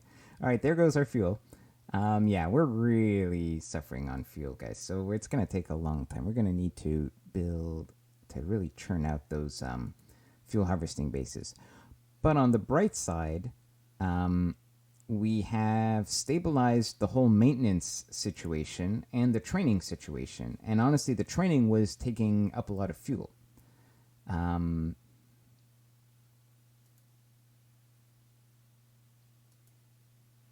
so I'm pretty sure we're covered now with our maintenance, or almost pretty close to covered.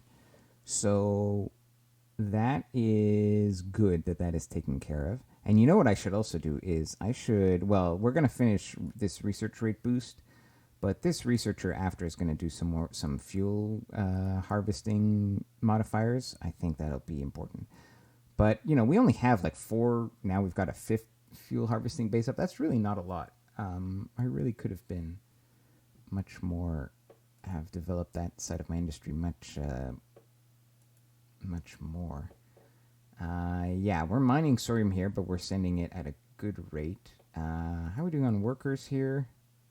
We've even got a worker shortage. So there's no point in sending more mines this way. We could send more people.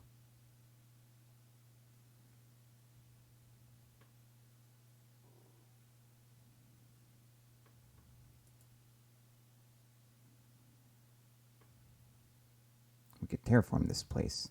All right, that's something to consider. Actually, no, that's stupid. What we need to do is send mines to Georgetown. So what we're going to do is we are going to... There are too many mines on Callisto because there's not enough workers. In fact, the mining sector... So there's 10 million miners. I've got a worker shortage. So I can send like almost half the mines away here. So that's what we're going to do. We have 200 mines. We're going to supply 100 mines here.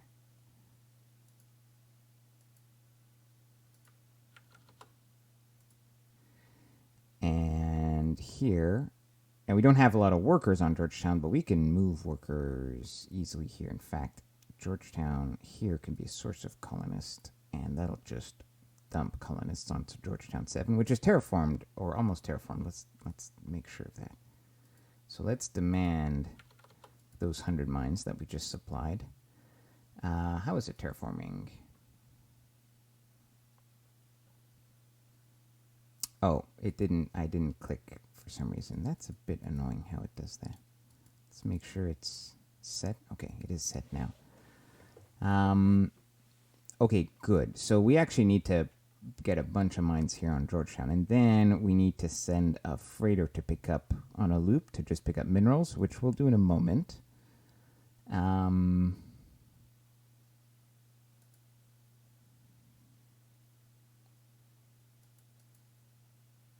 Mining sector's picking up speed here. Yeah, let's do that. So we're going to need to send a lot of people here. As fuel stabilizes, I'll run my own colony ships to Georgetown 7 as well. And when this is done terraforming, I think I'll send these terraformers back to Sol to terraform Callisto. Just prioritize these Sorium planets. Oh, there's a huge worker shortage here because I sent all these... Okay, so see... I sent all these mines to Europa, but they're also pretty much useless. Now, we can use, we could be mining at Georgetown. That would give us duranium, neutronium, and corundium, which are important. That's why I colonized it. Luna would give us boronide, mostly, some gallacite. So what is the situation? I think duranium is what we're going to need the most of the soonest. So what we need to do is we need to have you supply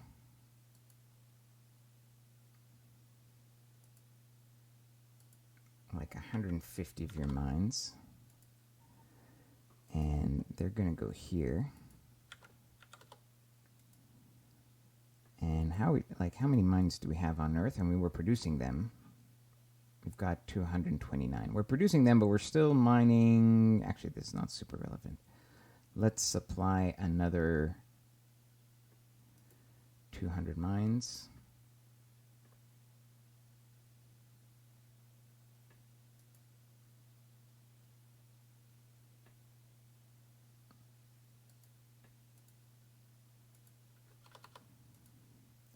have him sent to the main Georgetown colony.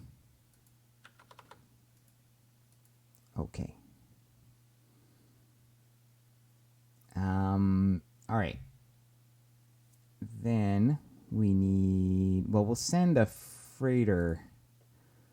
Let's start, because it's only one freighter. We can afford the fuel on that. That's weird. Okay, you, rename.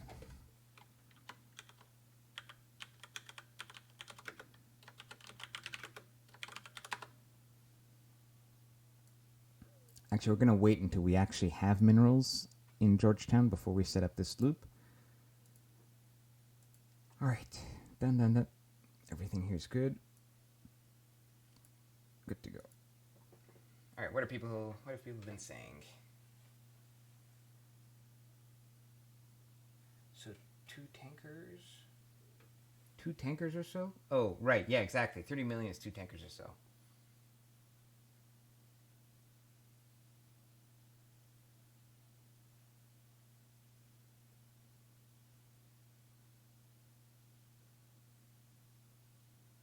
Yeah, so I normally actually plan fuel quite well, but I kind of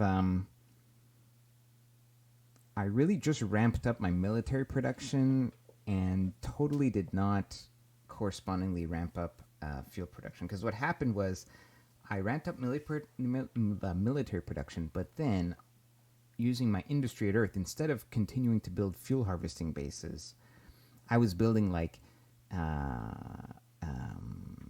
Navy HQs and maintenance facilities and things like that. So yeah, it's okay. We'll recover. It's not like we urgently need these ships to go fight the aliens. Cassiopeia 7. You're done training.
Okay, research rate 280 was completed here. Let's get fuel production. Oh shit, we're at 20,000. Let's not do that. Let's. Oh, MSP production is actually not a terrible idea.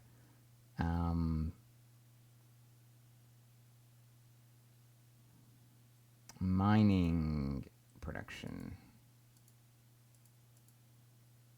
Because we're mining solid sorium here as well.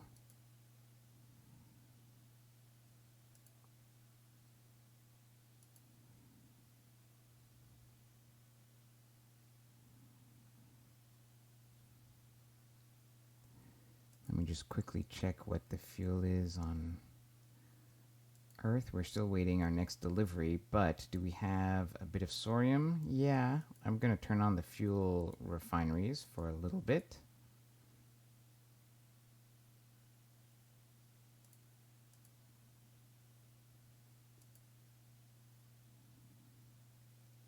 Just so that I can get rid of these dropships complaining.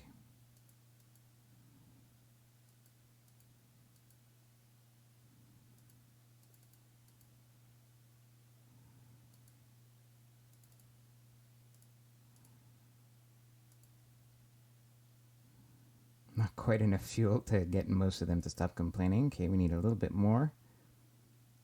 Oh, we also need the Aldebaran 12. Here, try again. Aldebaran 12. What are you up to? First of all, what state are you in? Oh, you're ready to go, but you need MSP, so remove all Earth, refueling your supply, and then we'll send you somewhere interesting. Like, how do you feel about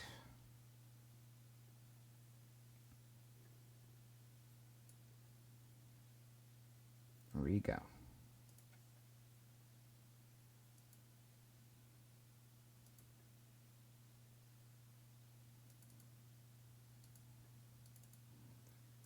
A lot of systems we need. Oh, over here's a lot of systems we need to survey out that way.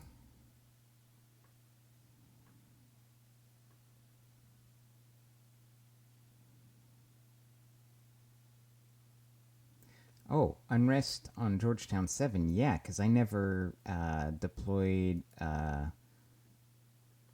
We never deployed garrisons there. So let's handle that right now.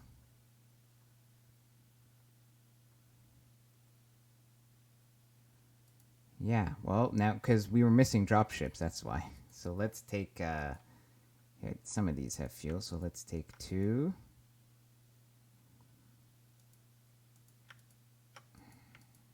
Like this. Detach. Go to Earth. Load 2 colony garrisons.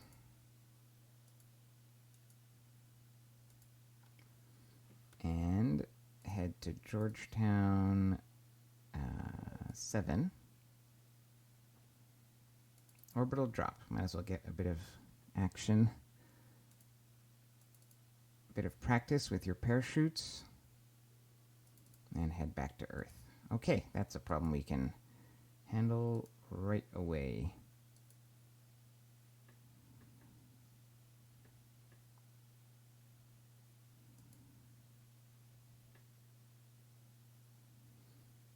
And let's just keep an eye on this reserve fleet here. Okay, training is almost is doing well, and the reserve fleet itself, everything's trained. We're going to run a massive overhaul here as soon as these ships are repaired.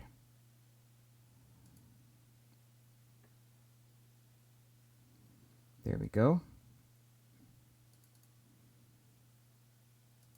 The Antares 6 can go to the reserves. Oh, did something else break? Yeah, the Beetlejuice 13 broke.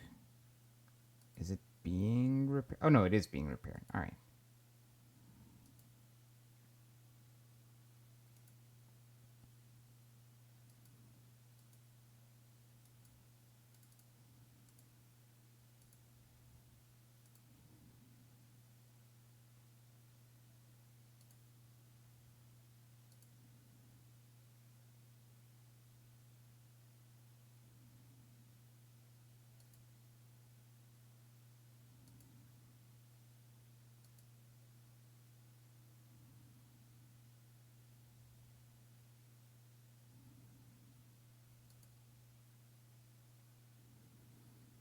Okay, we researched our thermal sensors, or the thermal sensor tech.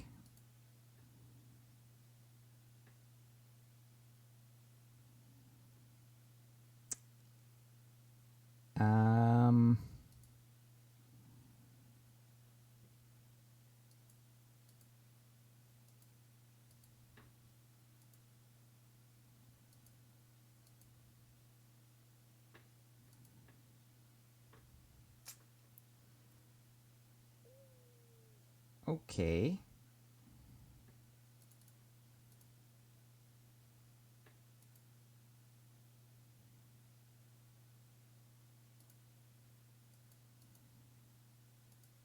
This should have been on from the beginning.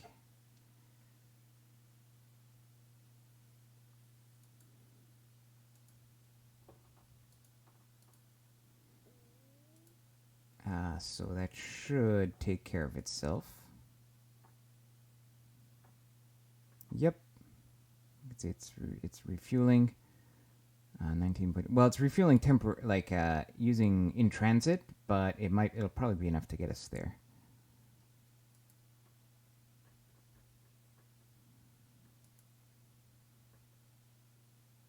If not, we can always stop and refuel. Okay, we ran through our sodium reserves on Earth. That's okay. We just wanted to do a quick burst of production to use what we had produced. Let's check. We should have delivered some mines at Georgetown. Not yet.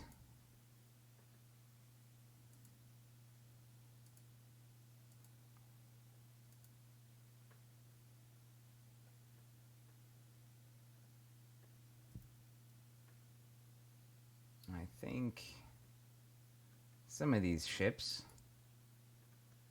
are destined to have some cargo. Let's hope.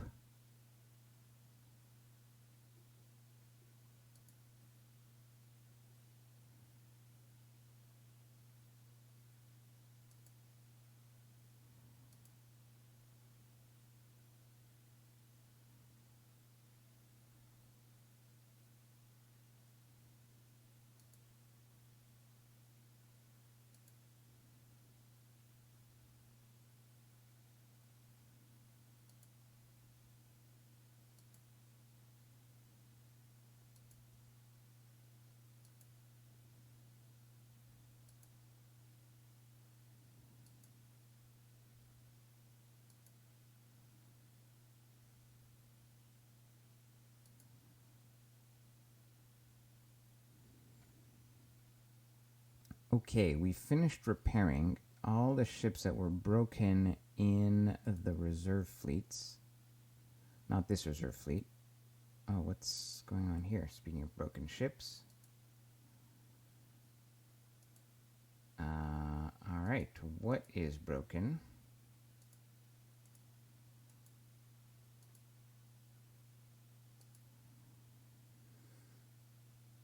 Of course, it's the jump drive. All right. So it's in the Algiers system. All right, let's take off your standing orders. Yeah, I guess you finished that and then move. So we need to send somebody to Abuja, which is here. We could just stabilize it and be lazy that way. Why don't we do that?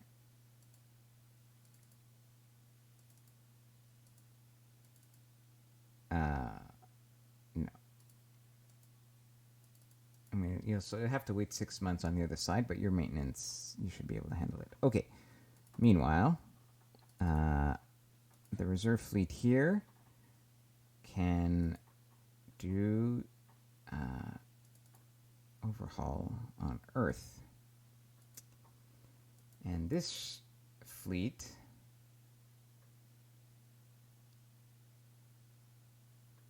honestly kind of needs an overhaul too, because it's running up past its deployment time. So we're going to pause your training, and you guys are going to go here, and you're also going to overhaul.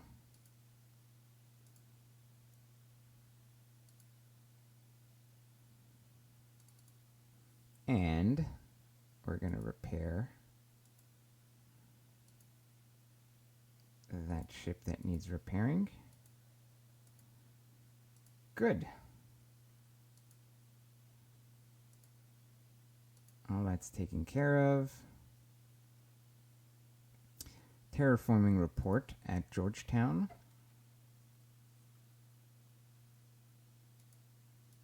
Did we do it? Yeah. Terraforming complete.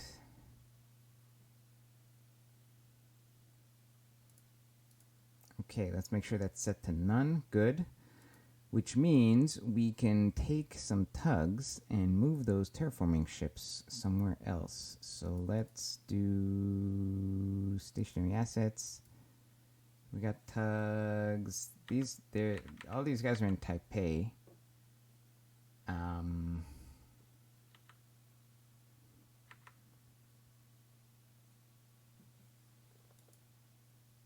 We kind of got to come back though.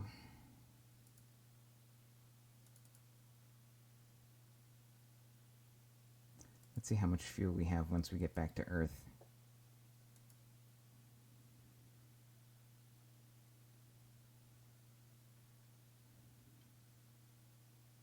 Okay, the Aldebaran 4 is giving us a message.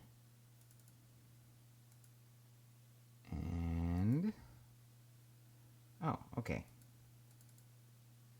Why don't you transit somewhere?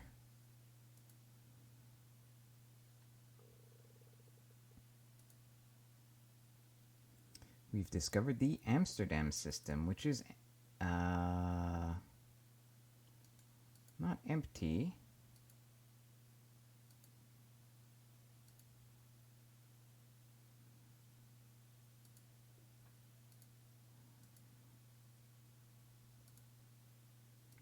Just a tiny trinary system.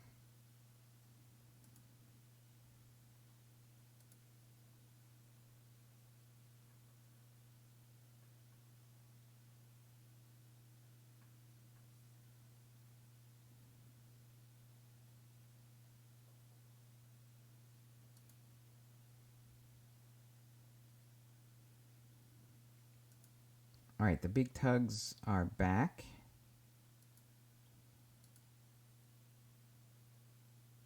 Oh, that barely took any fuel. Great. All right, so head on over to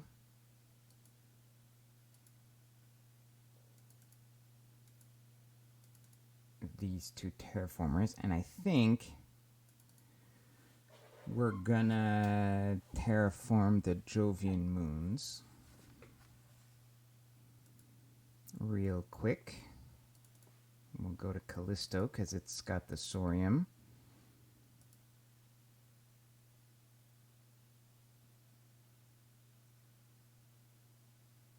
Uh-oh, bad things are starting to happen on the Aldebaran 6.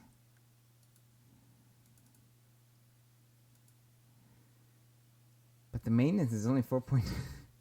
We'll be fine, guys. We're just out of MSP. It'll be fine. Look, see, it's almost stabilized, right? Colombo. See, you only need to hold out another 161 days. All right, maybe that's a little excessive. Oh,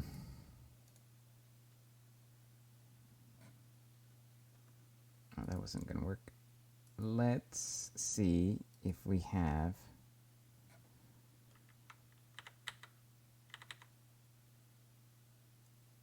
yeah, the Aldebaran 3 is just at Earth chilling doing nothing. Alright, you are going to go rescue.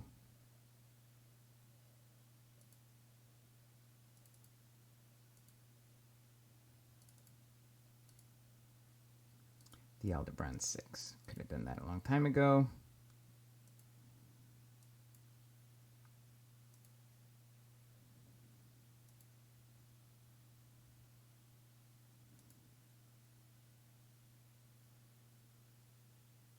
Hello, DP.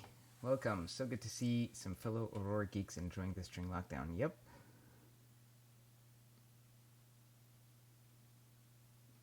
Okay, so our tug has successfully deployed the fuel harvester base, the Iota Pegasi 5. Now, I'm actually going to move it and have it join this fleet there. And then just to be safe, I'm going to have the tug, which has honestly probably enough fuel, but since it's right there, it can refuel here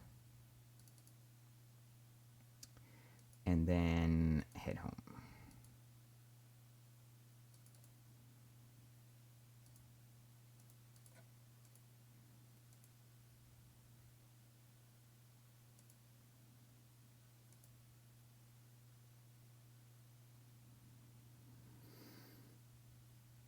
Okay, Aldebaran 8 is complaining about something. Let's take a look. Aldebaran 8.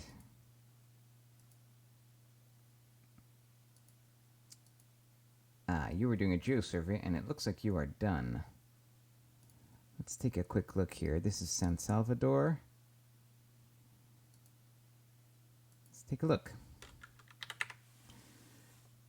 Okay, this is interesting. So this is a Venusian planet, not likely to be terraformed, but kind of good for auto mines, right? There's low accessibility, but there's medium to low for every mineral. Holy cow. Guys. Guys, look at this. Look at the accessibility and the quantities. This is amazing. Okay, what else do we have? All right, not so amazing. Moon to Moon. Another dwarf planet with amazing accessibility. Okay, guys, we need to get over here. And a once... guys, this is like... fantastic. Oh my god, two Sorium, two gas giants with 1.0 accessibility.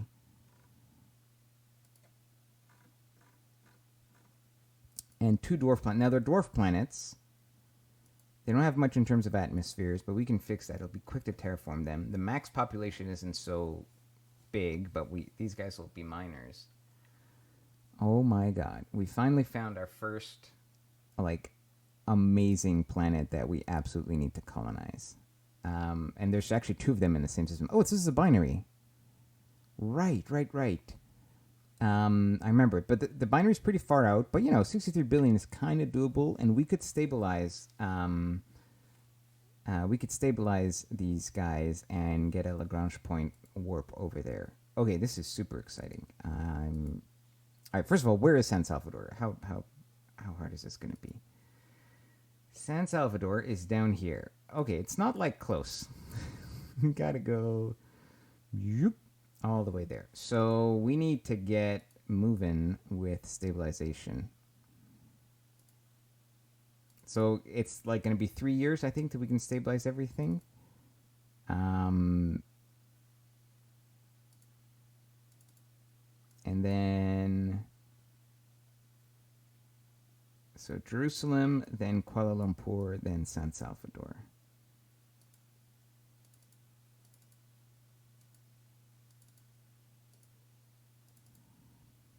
Actually, this can work faster if you have two stabilization ships. So let's actually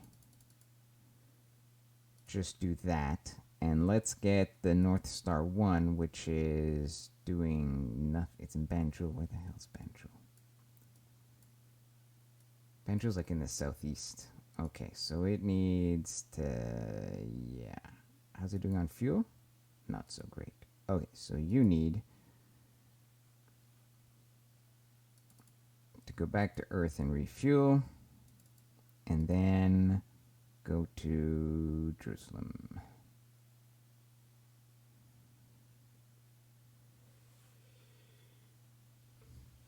Which we can't because we haven't stabilized yet. We've got to go to Canberra.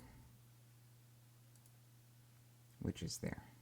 Okay, we're going to start stabilizing this route. And yeah, we are going to colonize that planet for sure. Oh my god, that is amazing. Okay, in other news, overhaul. Okay, there's no other news.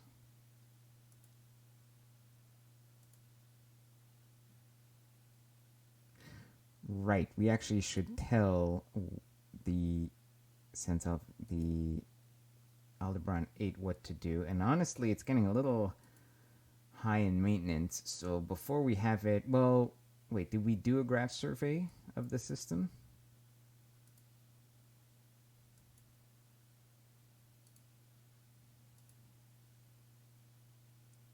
We did not.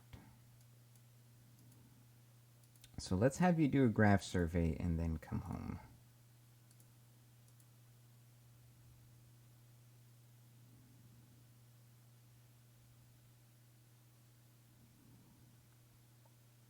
Right, and then the 12 did a tiny little geo survey, but there wasn't much in this system, so this was the 12, right? Yeah.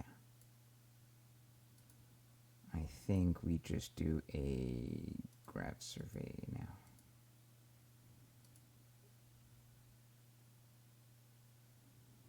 Okay, a long time ago, we had started training some PD ground troops. They're finally finished. Let's train more because they take a long time.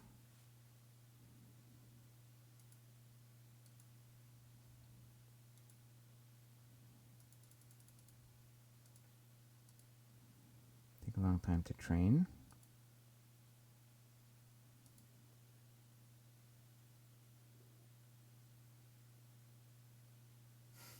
I know, right? Like, who cares about Sol anymore? Well, the population is going to be limited on those planets that we care about. There are other planets there that we can colonize to, for more population. Where we could put, just everything that requires workers. What an amazing system. Okay.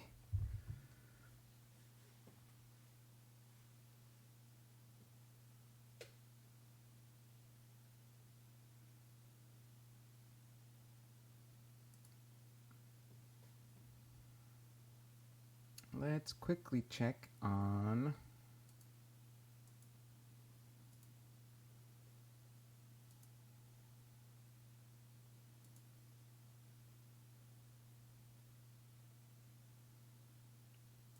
okay. How's fuel on Earth? We're back up to 31 million, so that's barely enough to fuel one fleet.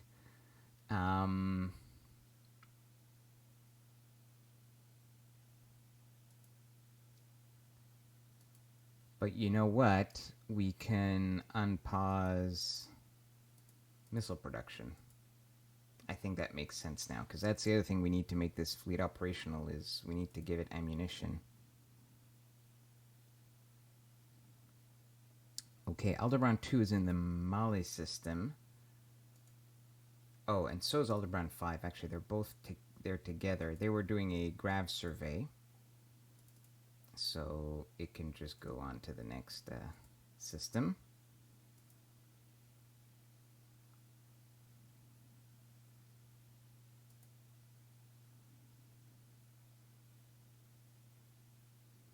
Okay, the tug that delivered the fuel harvesting base is back on Earth. Good to know.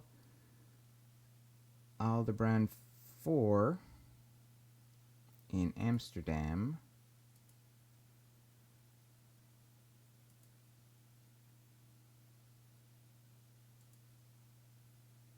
Which is up here. Did a quick little survey. All right.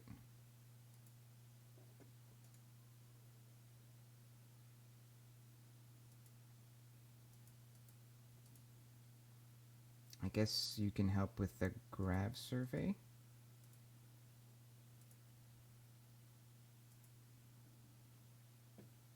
Overhauls. Oh, we have a new ship that needs to be trained. There's no other fleet. Oh, these fleets could be training, but they're in overhaul. But let's detach Kappa here. Oh, geez, we've built actually. There's 2 battle cruisers here that need to kind of like this. And let's rename this to Training Fleet. Get it in there. And start training.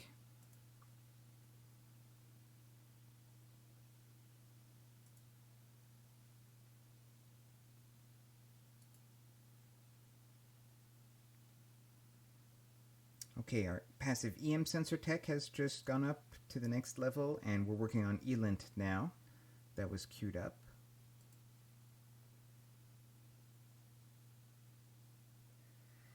Friend Fred says orbital habitat. Good idea. Yes, orbital habitats are now much cheaper. And in fact, we can build them on site. We can build them locally, right? That's a great idea. I mean, so there's room for 150 million people, which is a lot of miners. But if we just really want to crank out the mining capacity there, yeah, it'd be we could definitely do orbital habitats. Great idea.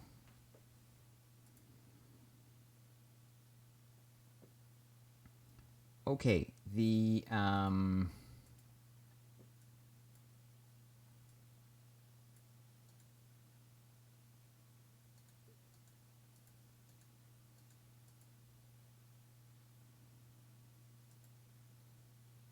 wait, what?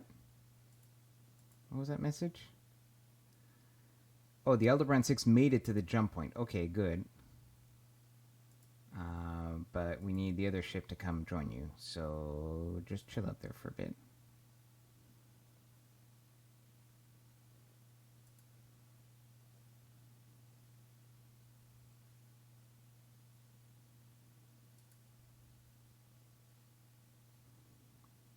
Okay, the dropships that went and dropped the garrison off at Georgetown, they are back.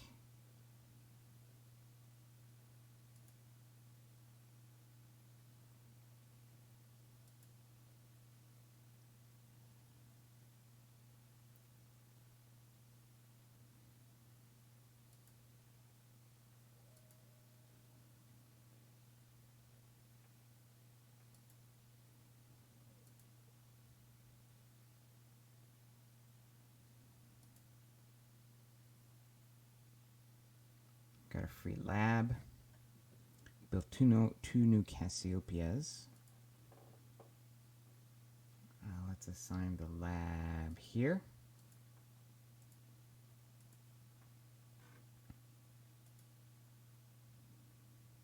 They're going to go right into the training fleet.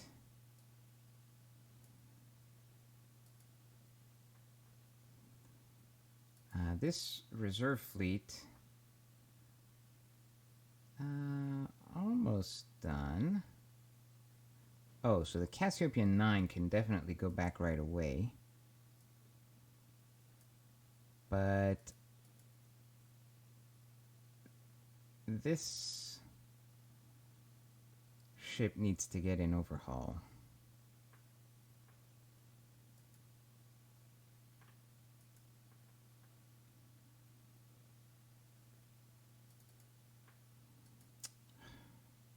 Look.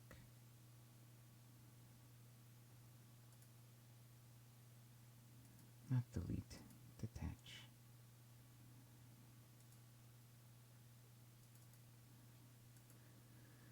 Okay. Okay, we've discovered the Doha system. This is probably connected, yeah, over here to Mali. All right. And what kind of system is it? Binary, but not too large. Worth doing a little quick geosurvey.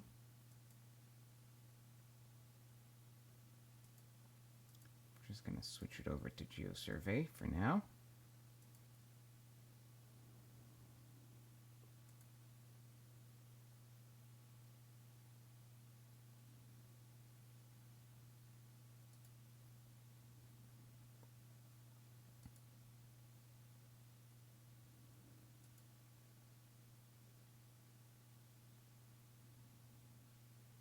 Okay, the North Star 1, which is a jump stabilization ship, it's heading back from what was formerly the east. Now it's the south. Actually, this is enough. It's got enough fuel to make it back. I'm not worried.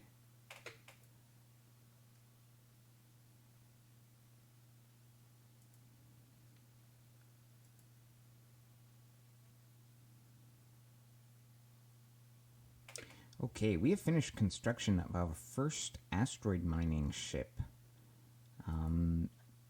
which is actually a good thing because, you know, we're about to run out of duranium, by the way. Let's see if we got any mines. Yeah, We've only just got some mines delivered to Georgetown. So the first order of business for this asteroid mining ships is just going to be to mine asteroids for uranium in the Sol system, actually, as a sort of stopgap measure. So let's take a look in the Sol system for uranium at high accessibility. I mean, we could actually, you know what we should be doing? We should also be buying some uranium from some of the commercial outfits here. Let's take a look at what would make sense, just so we don't have just so we don't actually run out. A lot of these places are completely mined out, but that's okay.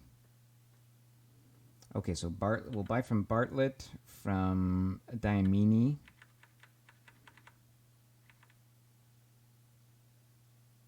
And we can also buy from Kranza. They've got a lot of production. So let's purchase.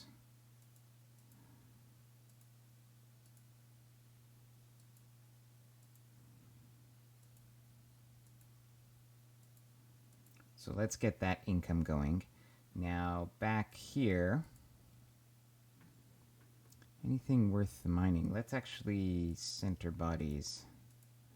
I'm going to move this to the other screen so we can see. Okay, we need to clean this up. This contacts.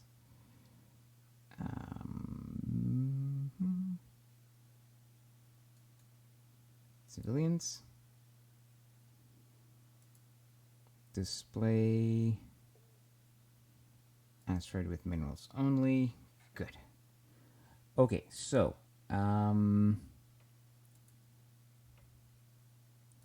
Stereoscopia.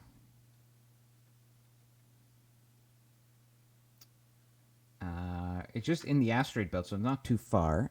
Actually, this is a good target. So Stereoscopia has 7,000 tons of uranium, but it's also got some neutronium and some boronide and some mercasium, which we need mercasium. So actually, this is a good target for our first little asteroid mine. So we're going to do that.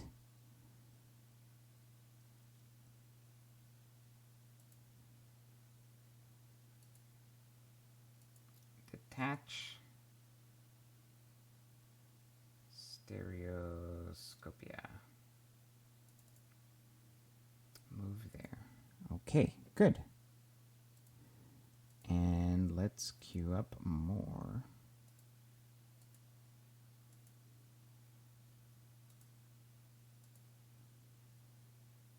Events. Bring that back up. Okay.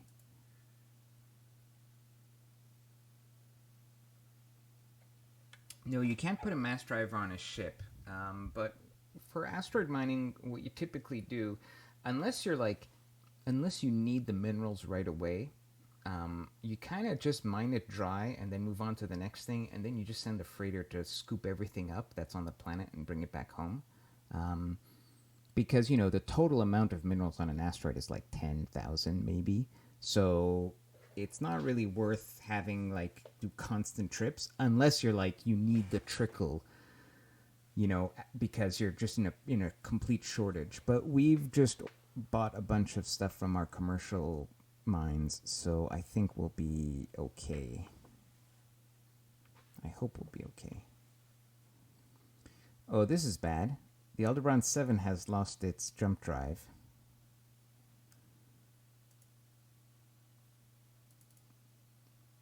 It was in...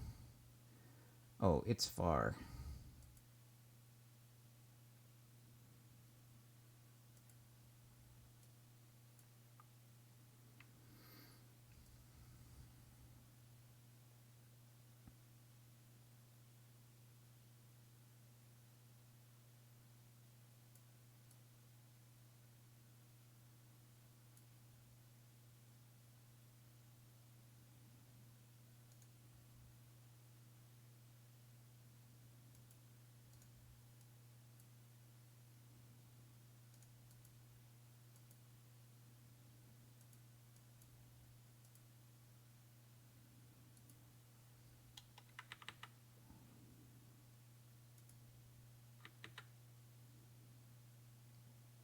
Well, fortunately, the Aldebaran 9 was at Earth doing nothing. So you need to go to Belgrade and save your buddy.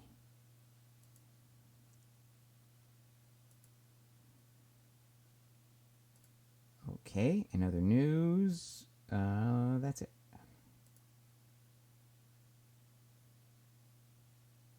Speaking of saving buddies, you should now be able to transit.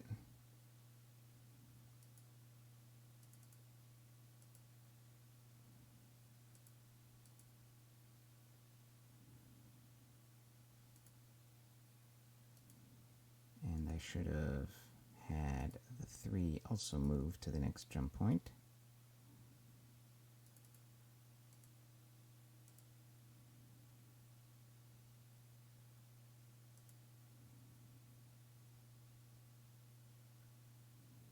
All right, let's just make sure everything is set up here for mining.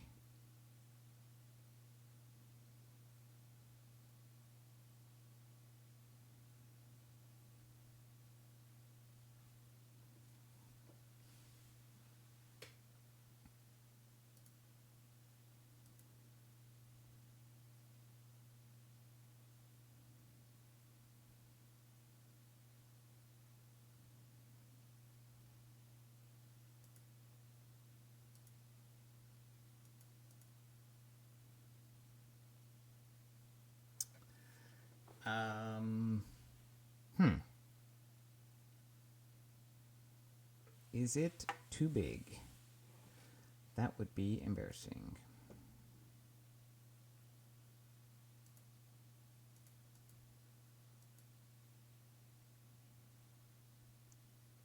Body diameter 168.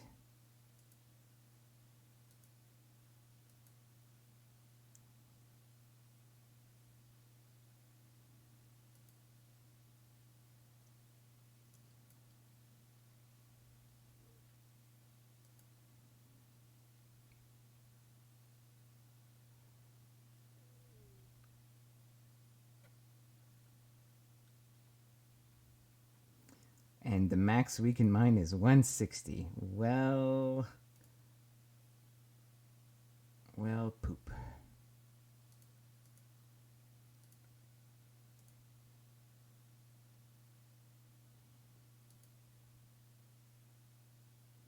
All right, actually, no. Let's finish this. We'll just go find another asteroid. All right. I didn't even think of looking at that. So, Sol, Duranium, 1. Let's do this search again. So, this could be another option.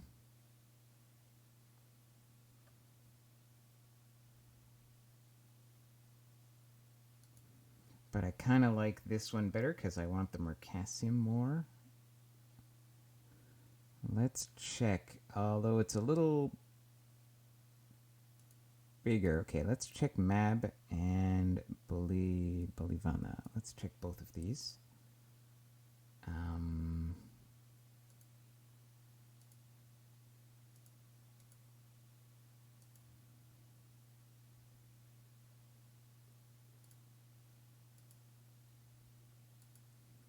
Where is Mab? This looks like it's... Oh, Mab is a moon of Uranus.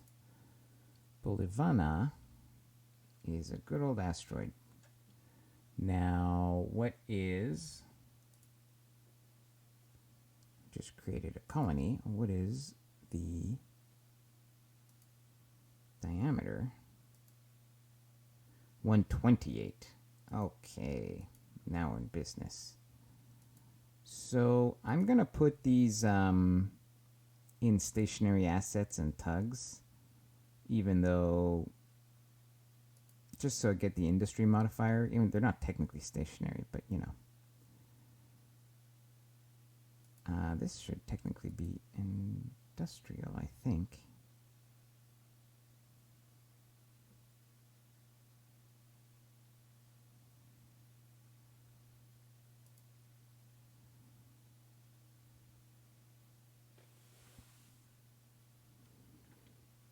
fact, I'm going to create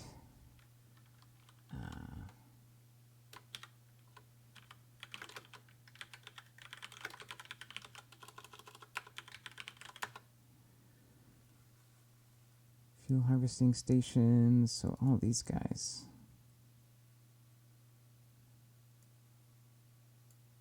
I never put them in there, but I should have.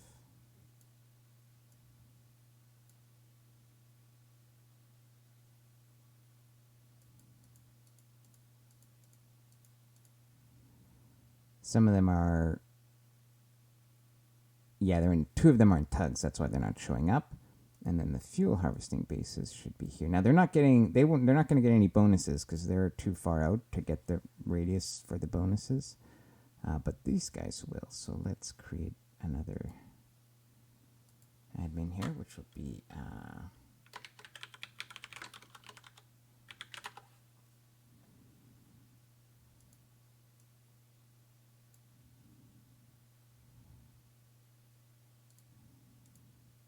there we go.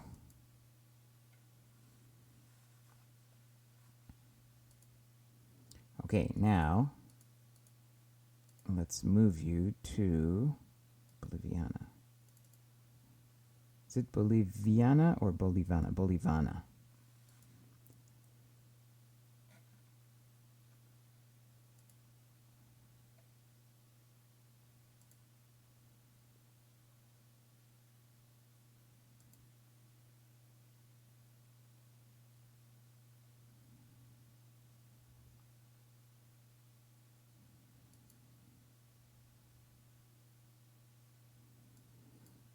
Okay, the ship has arrived.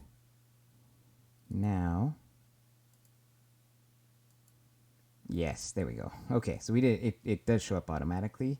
Fantastic. So see, just one of these ships is producing like 1,200 per year. And if we compare that to, well, there's not much mining going on Earth anymore, but like here, let's see, Georgetown, who's got uranium? Oh, you don't even have any mines yet.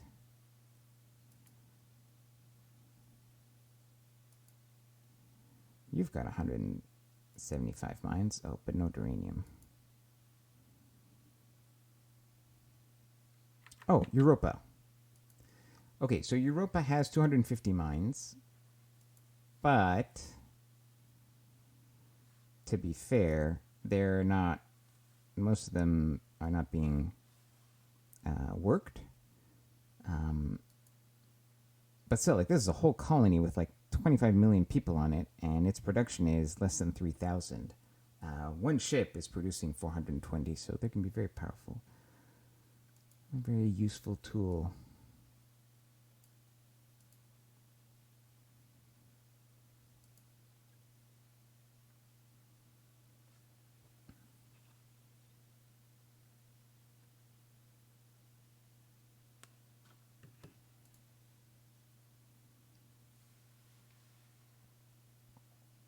All right, the Aldebaran 6 is at the jump point, but we got to wait for the Aldebaran 3 to get there too.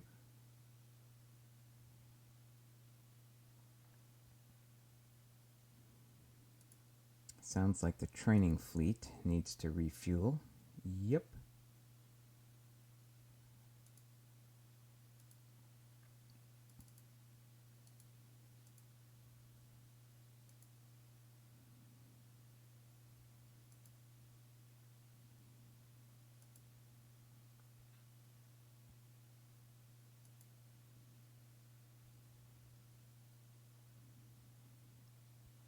Okay, we finished the Grav survey in Malay.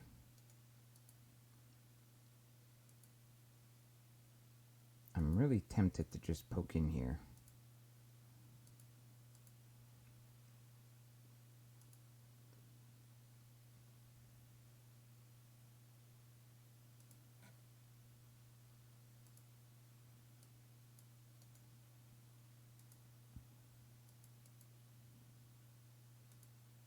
I thought I... Oh, this ship is already here. Never mind.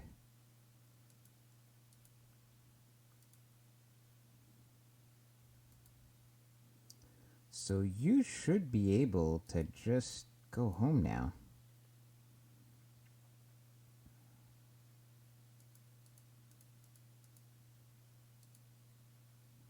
That's awkward.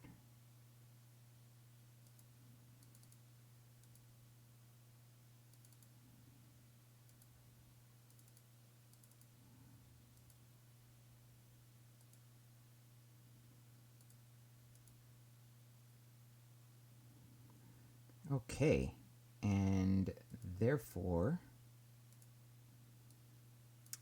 the Aldebaran 3 can continue doing what you were doing, which was surveying here. I believe we were doing a grav survey.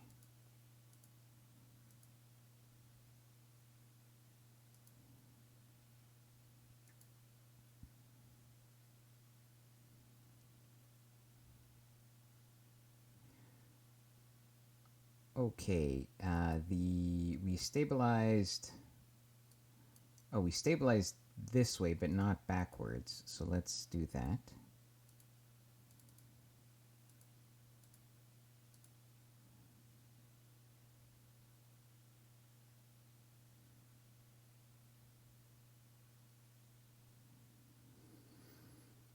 We have brought the terraformers to Callisto.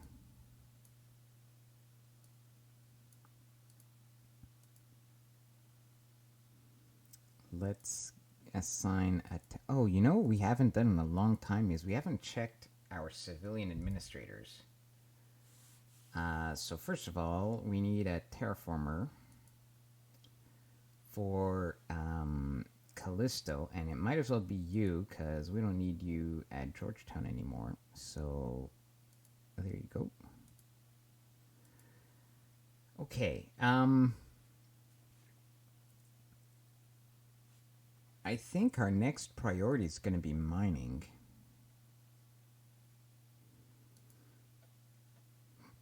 Look at all these unassigned mining governors. So I think our priority is going to be mining at Georgetown 4.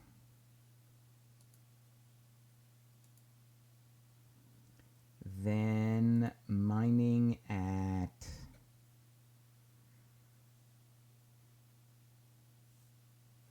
Elayun.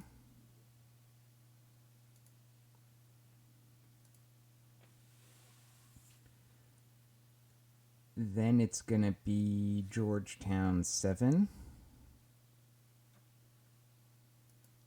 Assuming we ever get mines up there.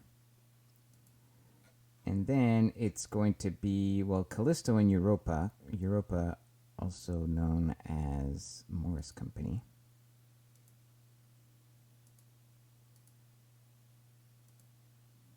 Really?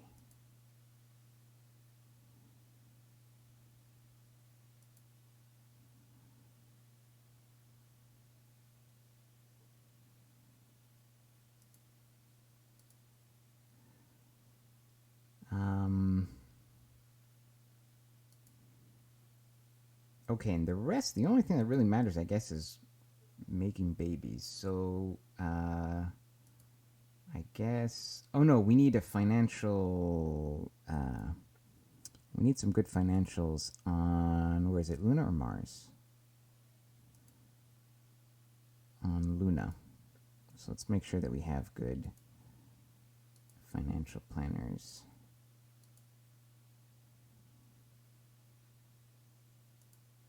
Yeah, okay, that's what Imogen is doing. She's still in business. Okay, but let's have pop growth for, we don't even have a governor on Earth, guys. I've been neglecting my duties on Lima. Let's do that. Okay, now let's take a look at who we've got left in terms of administrators. Oh, this is actually one of my top administrators. Well, I mean, if it's across the board, it's okay. So, oh, what we want is production on Earth. That's what we want, of course. There we go. Kalisa Gupte. Production mining, okay. What about this one? Chao Dandan 30. Do we have better? Yeah, here we have 20% shipbuilding and 50% mining. I like the 20% shipbuilding. 15% logistics, though. This seems better. Oh, but wait, can he handle Earth? No, neither of these can handle Earth. Great. Okay, let's work our way down.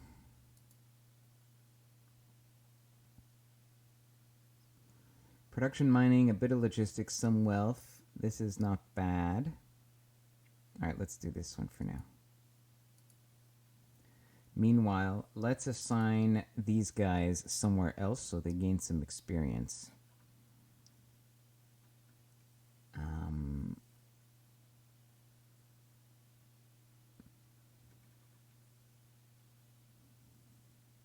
mean, there are literally no other colonies, so we'll just randomly put them like here.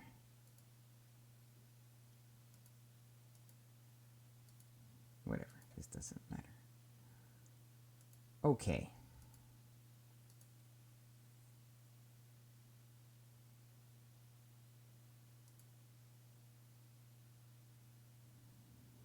And we finished SIGINT 8. Good. Let's take a quick look here.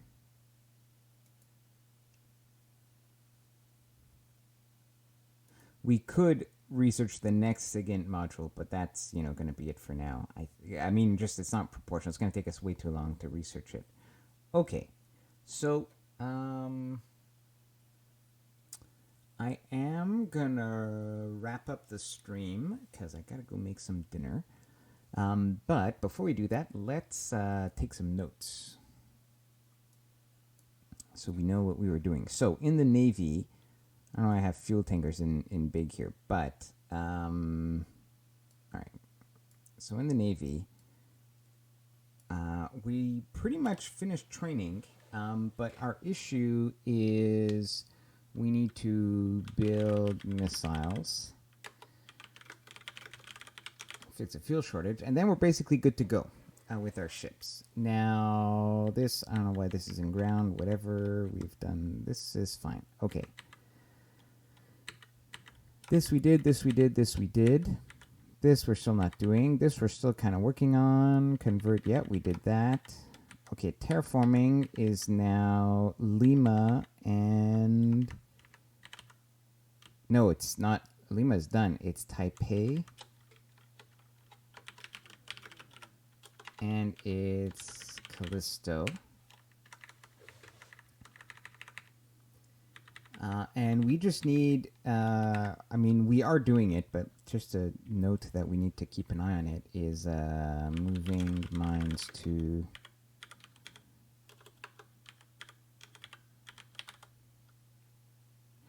Let's say moving mines and population to Georgetown, to the Jovian Moons. Okay, and then long term, we are going to send Salvador. But we need to stabilize that first.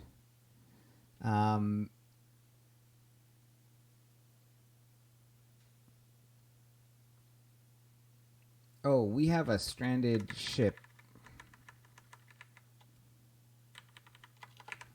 There's a stranded survey ship in the northwest. Rescue on its way already. And let's say in terms of research, oh right, well this is the thing, this is in the Navy. So we wanted to, okay, we just finished sensor research, make new versions of the Rigel with dedicated passive thermals, EM, ELANT. So that'll be something we can do right away. Or I might progress and do a bit off camera, but these are the next things we are going to do.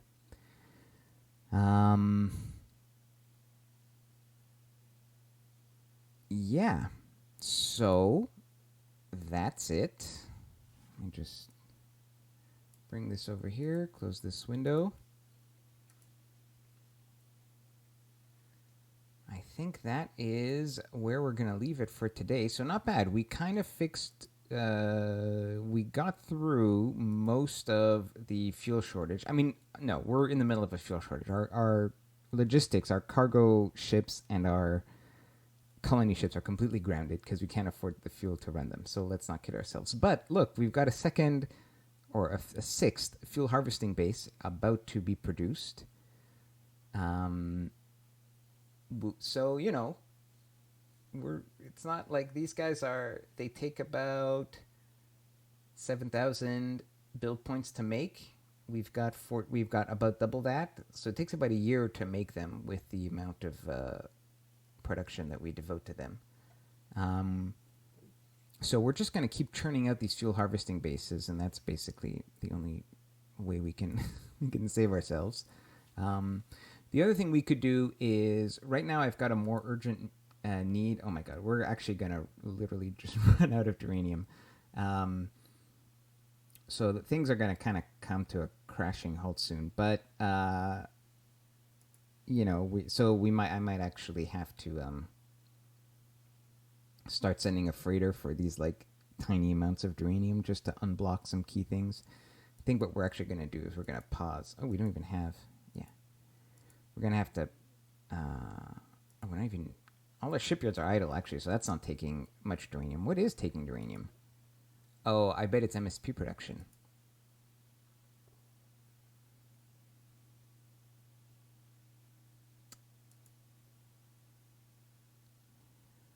I bet you that's what it is.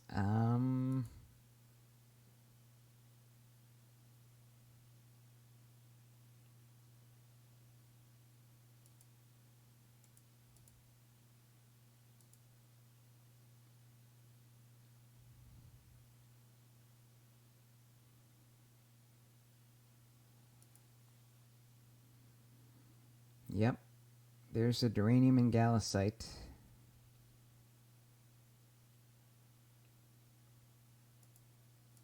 Well, okay, most of the uranium is being consumed by this, but that's fine. Like we want that. But we might. Oh no, geez, our maintenance stockpile's almost gone. Oh my god, guys! All right, we have new problems. We have new big problems. Oh god, we need to. All right, we are not out of the woods yet. We just chewed through our maintenance stockpile. Oh wait, you know what? I bet a bunch of it got loaded onto this ship. Hang on. Yep. They're all on board this ship. Okay, we are maybe not completely screwed, or not yet.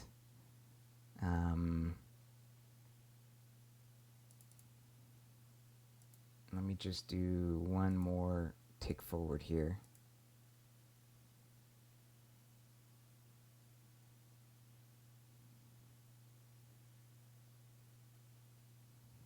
I'm gonna leave it here, but we actually had like 150,000 on that ship, so I think we're good temporarily.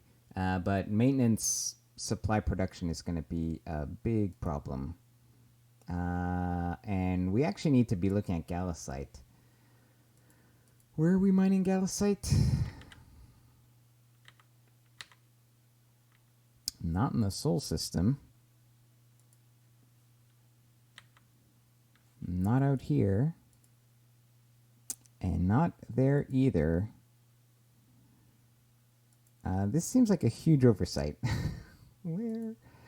What was my plan for gallacite? Like, let's say 0.6.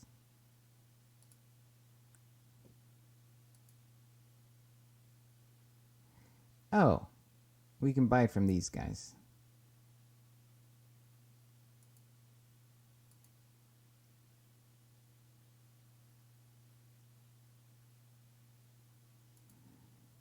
We've got some comets with it.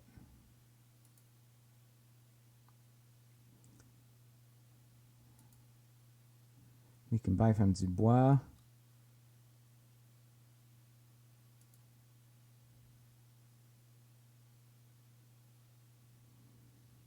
Okay, guys, it turns out we actually have to buy a bunch of stuff, and I'm gonna forget this, so we're gonna turn on right now. So I need to buy from Gaming. I think we're already buying from them. Yep. Dubois, we need to buy from them. Purchase, we were already buying from them. Okay.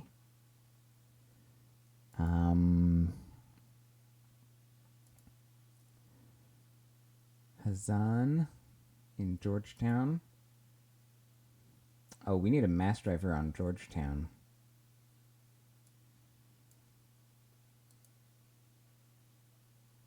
Which we do not have. So we need to make a mass driver. All right, let's queue this up. I know I said it was going to end the stream, but hang on.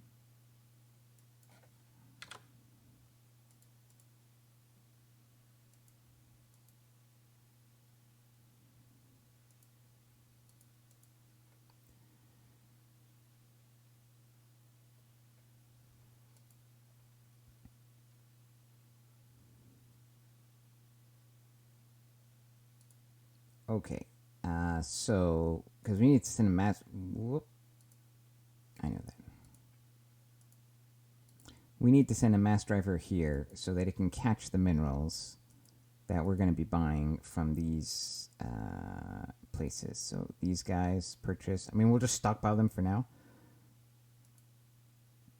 We're looking at places that make gallicite. There. You.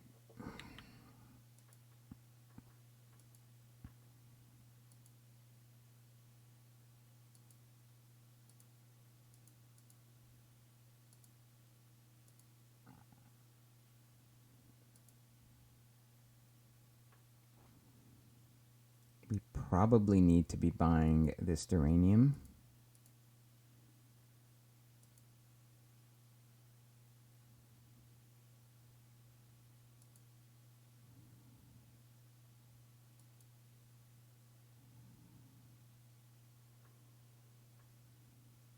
And definitely this as well. Okay, so for now we're just accumulating, and honestly, we're going to send a freighter out here, so maybe we just send a freighter to do a big loop around the system, but we don't have that much fuel. Anyways. Yeah. Take care.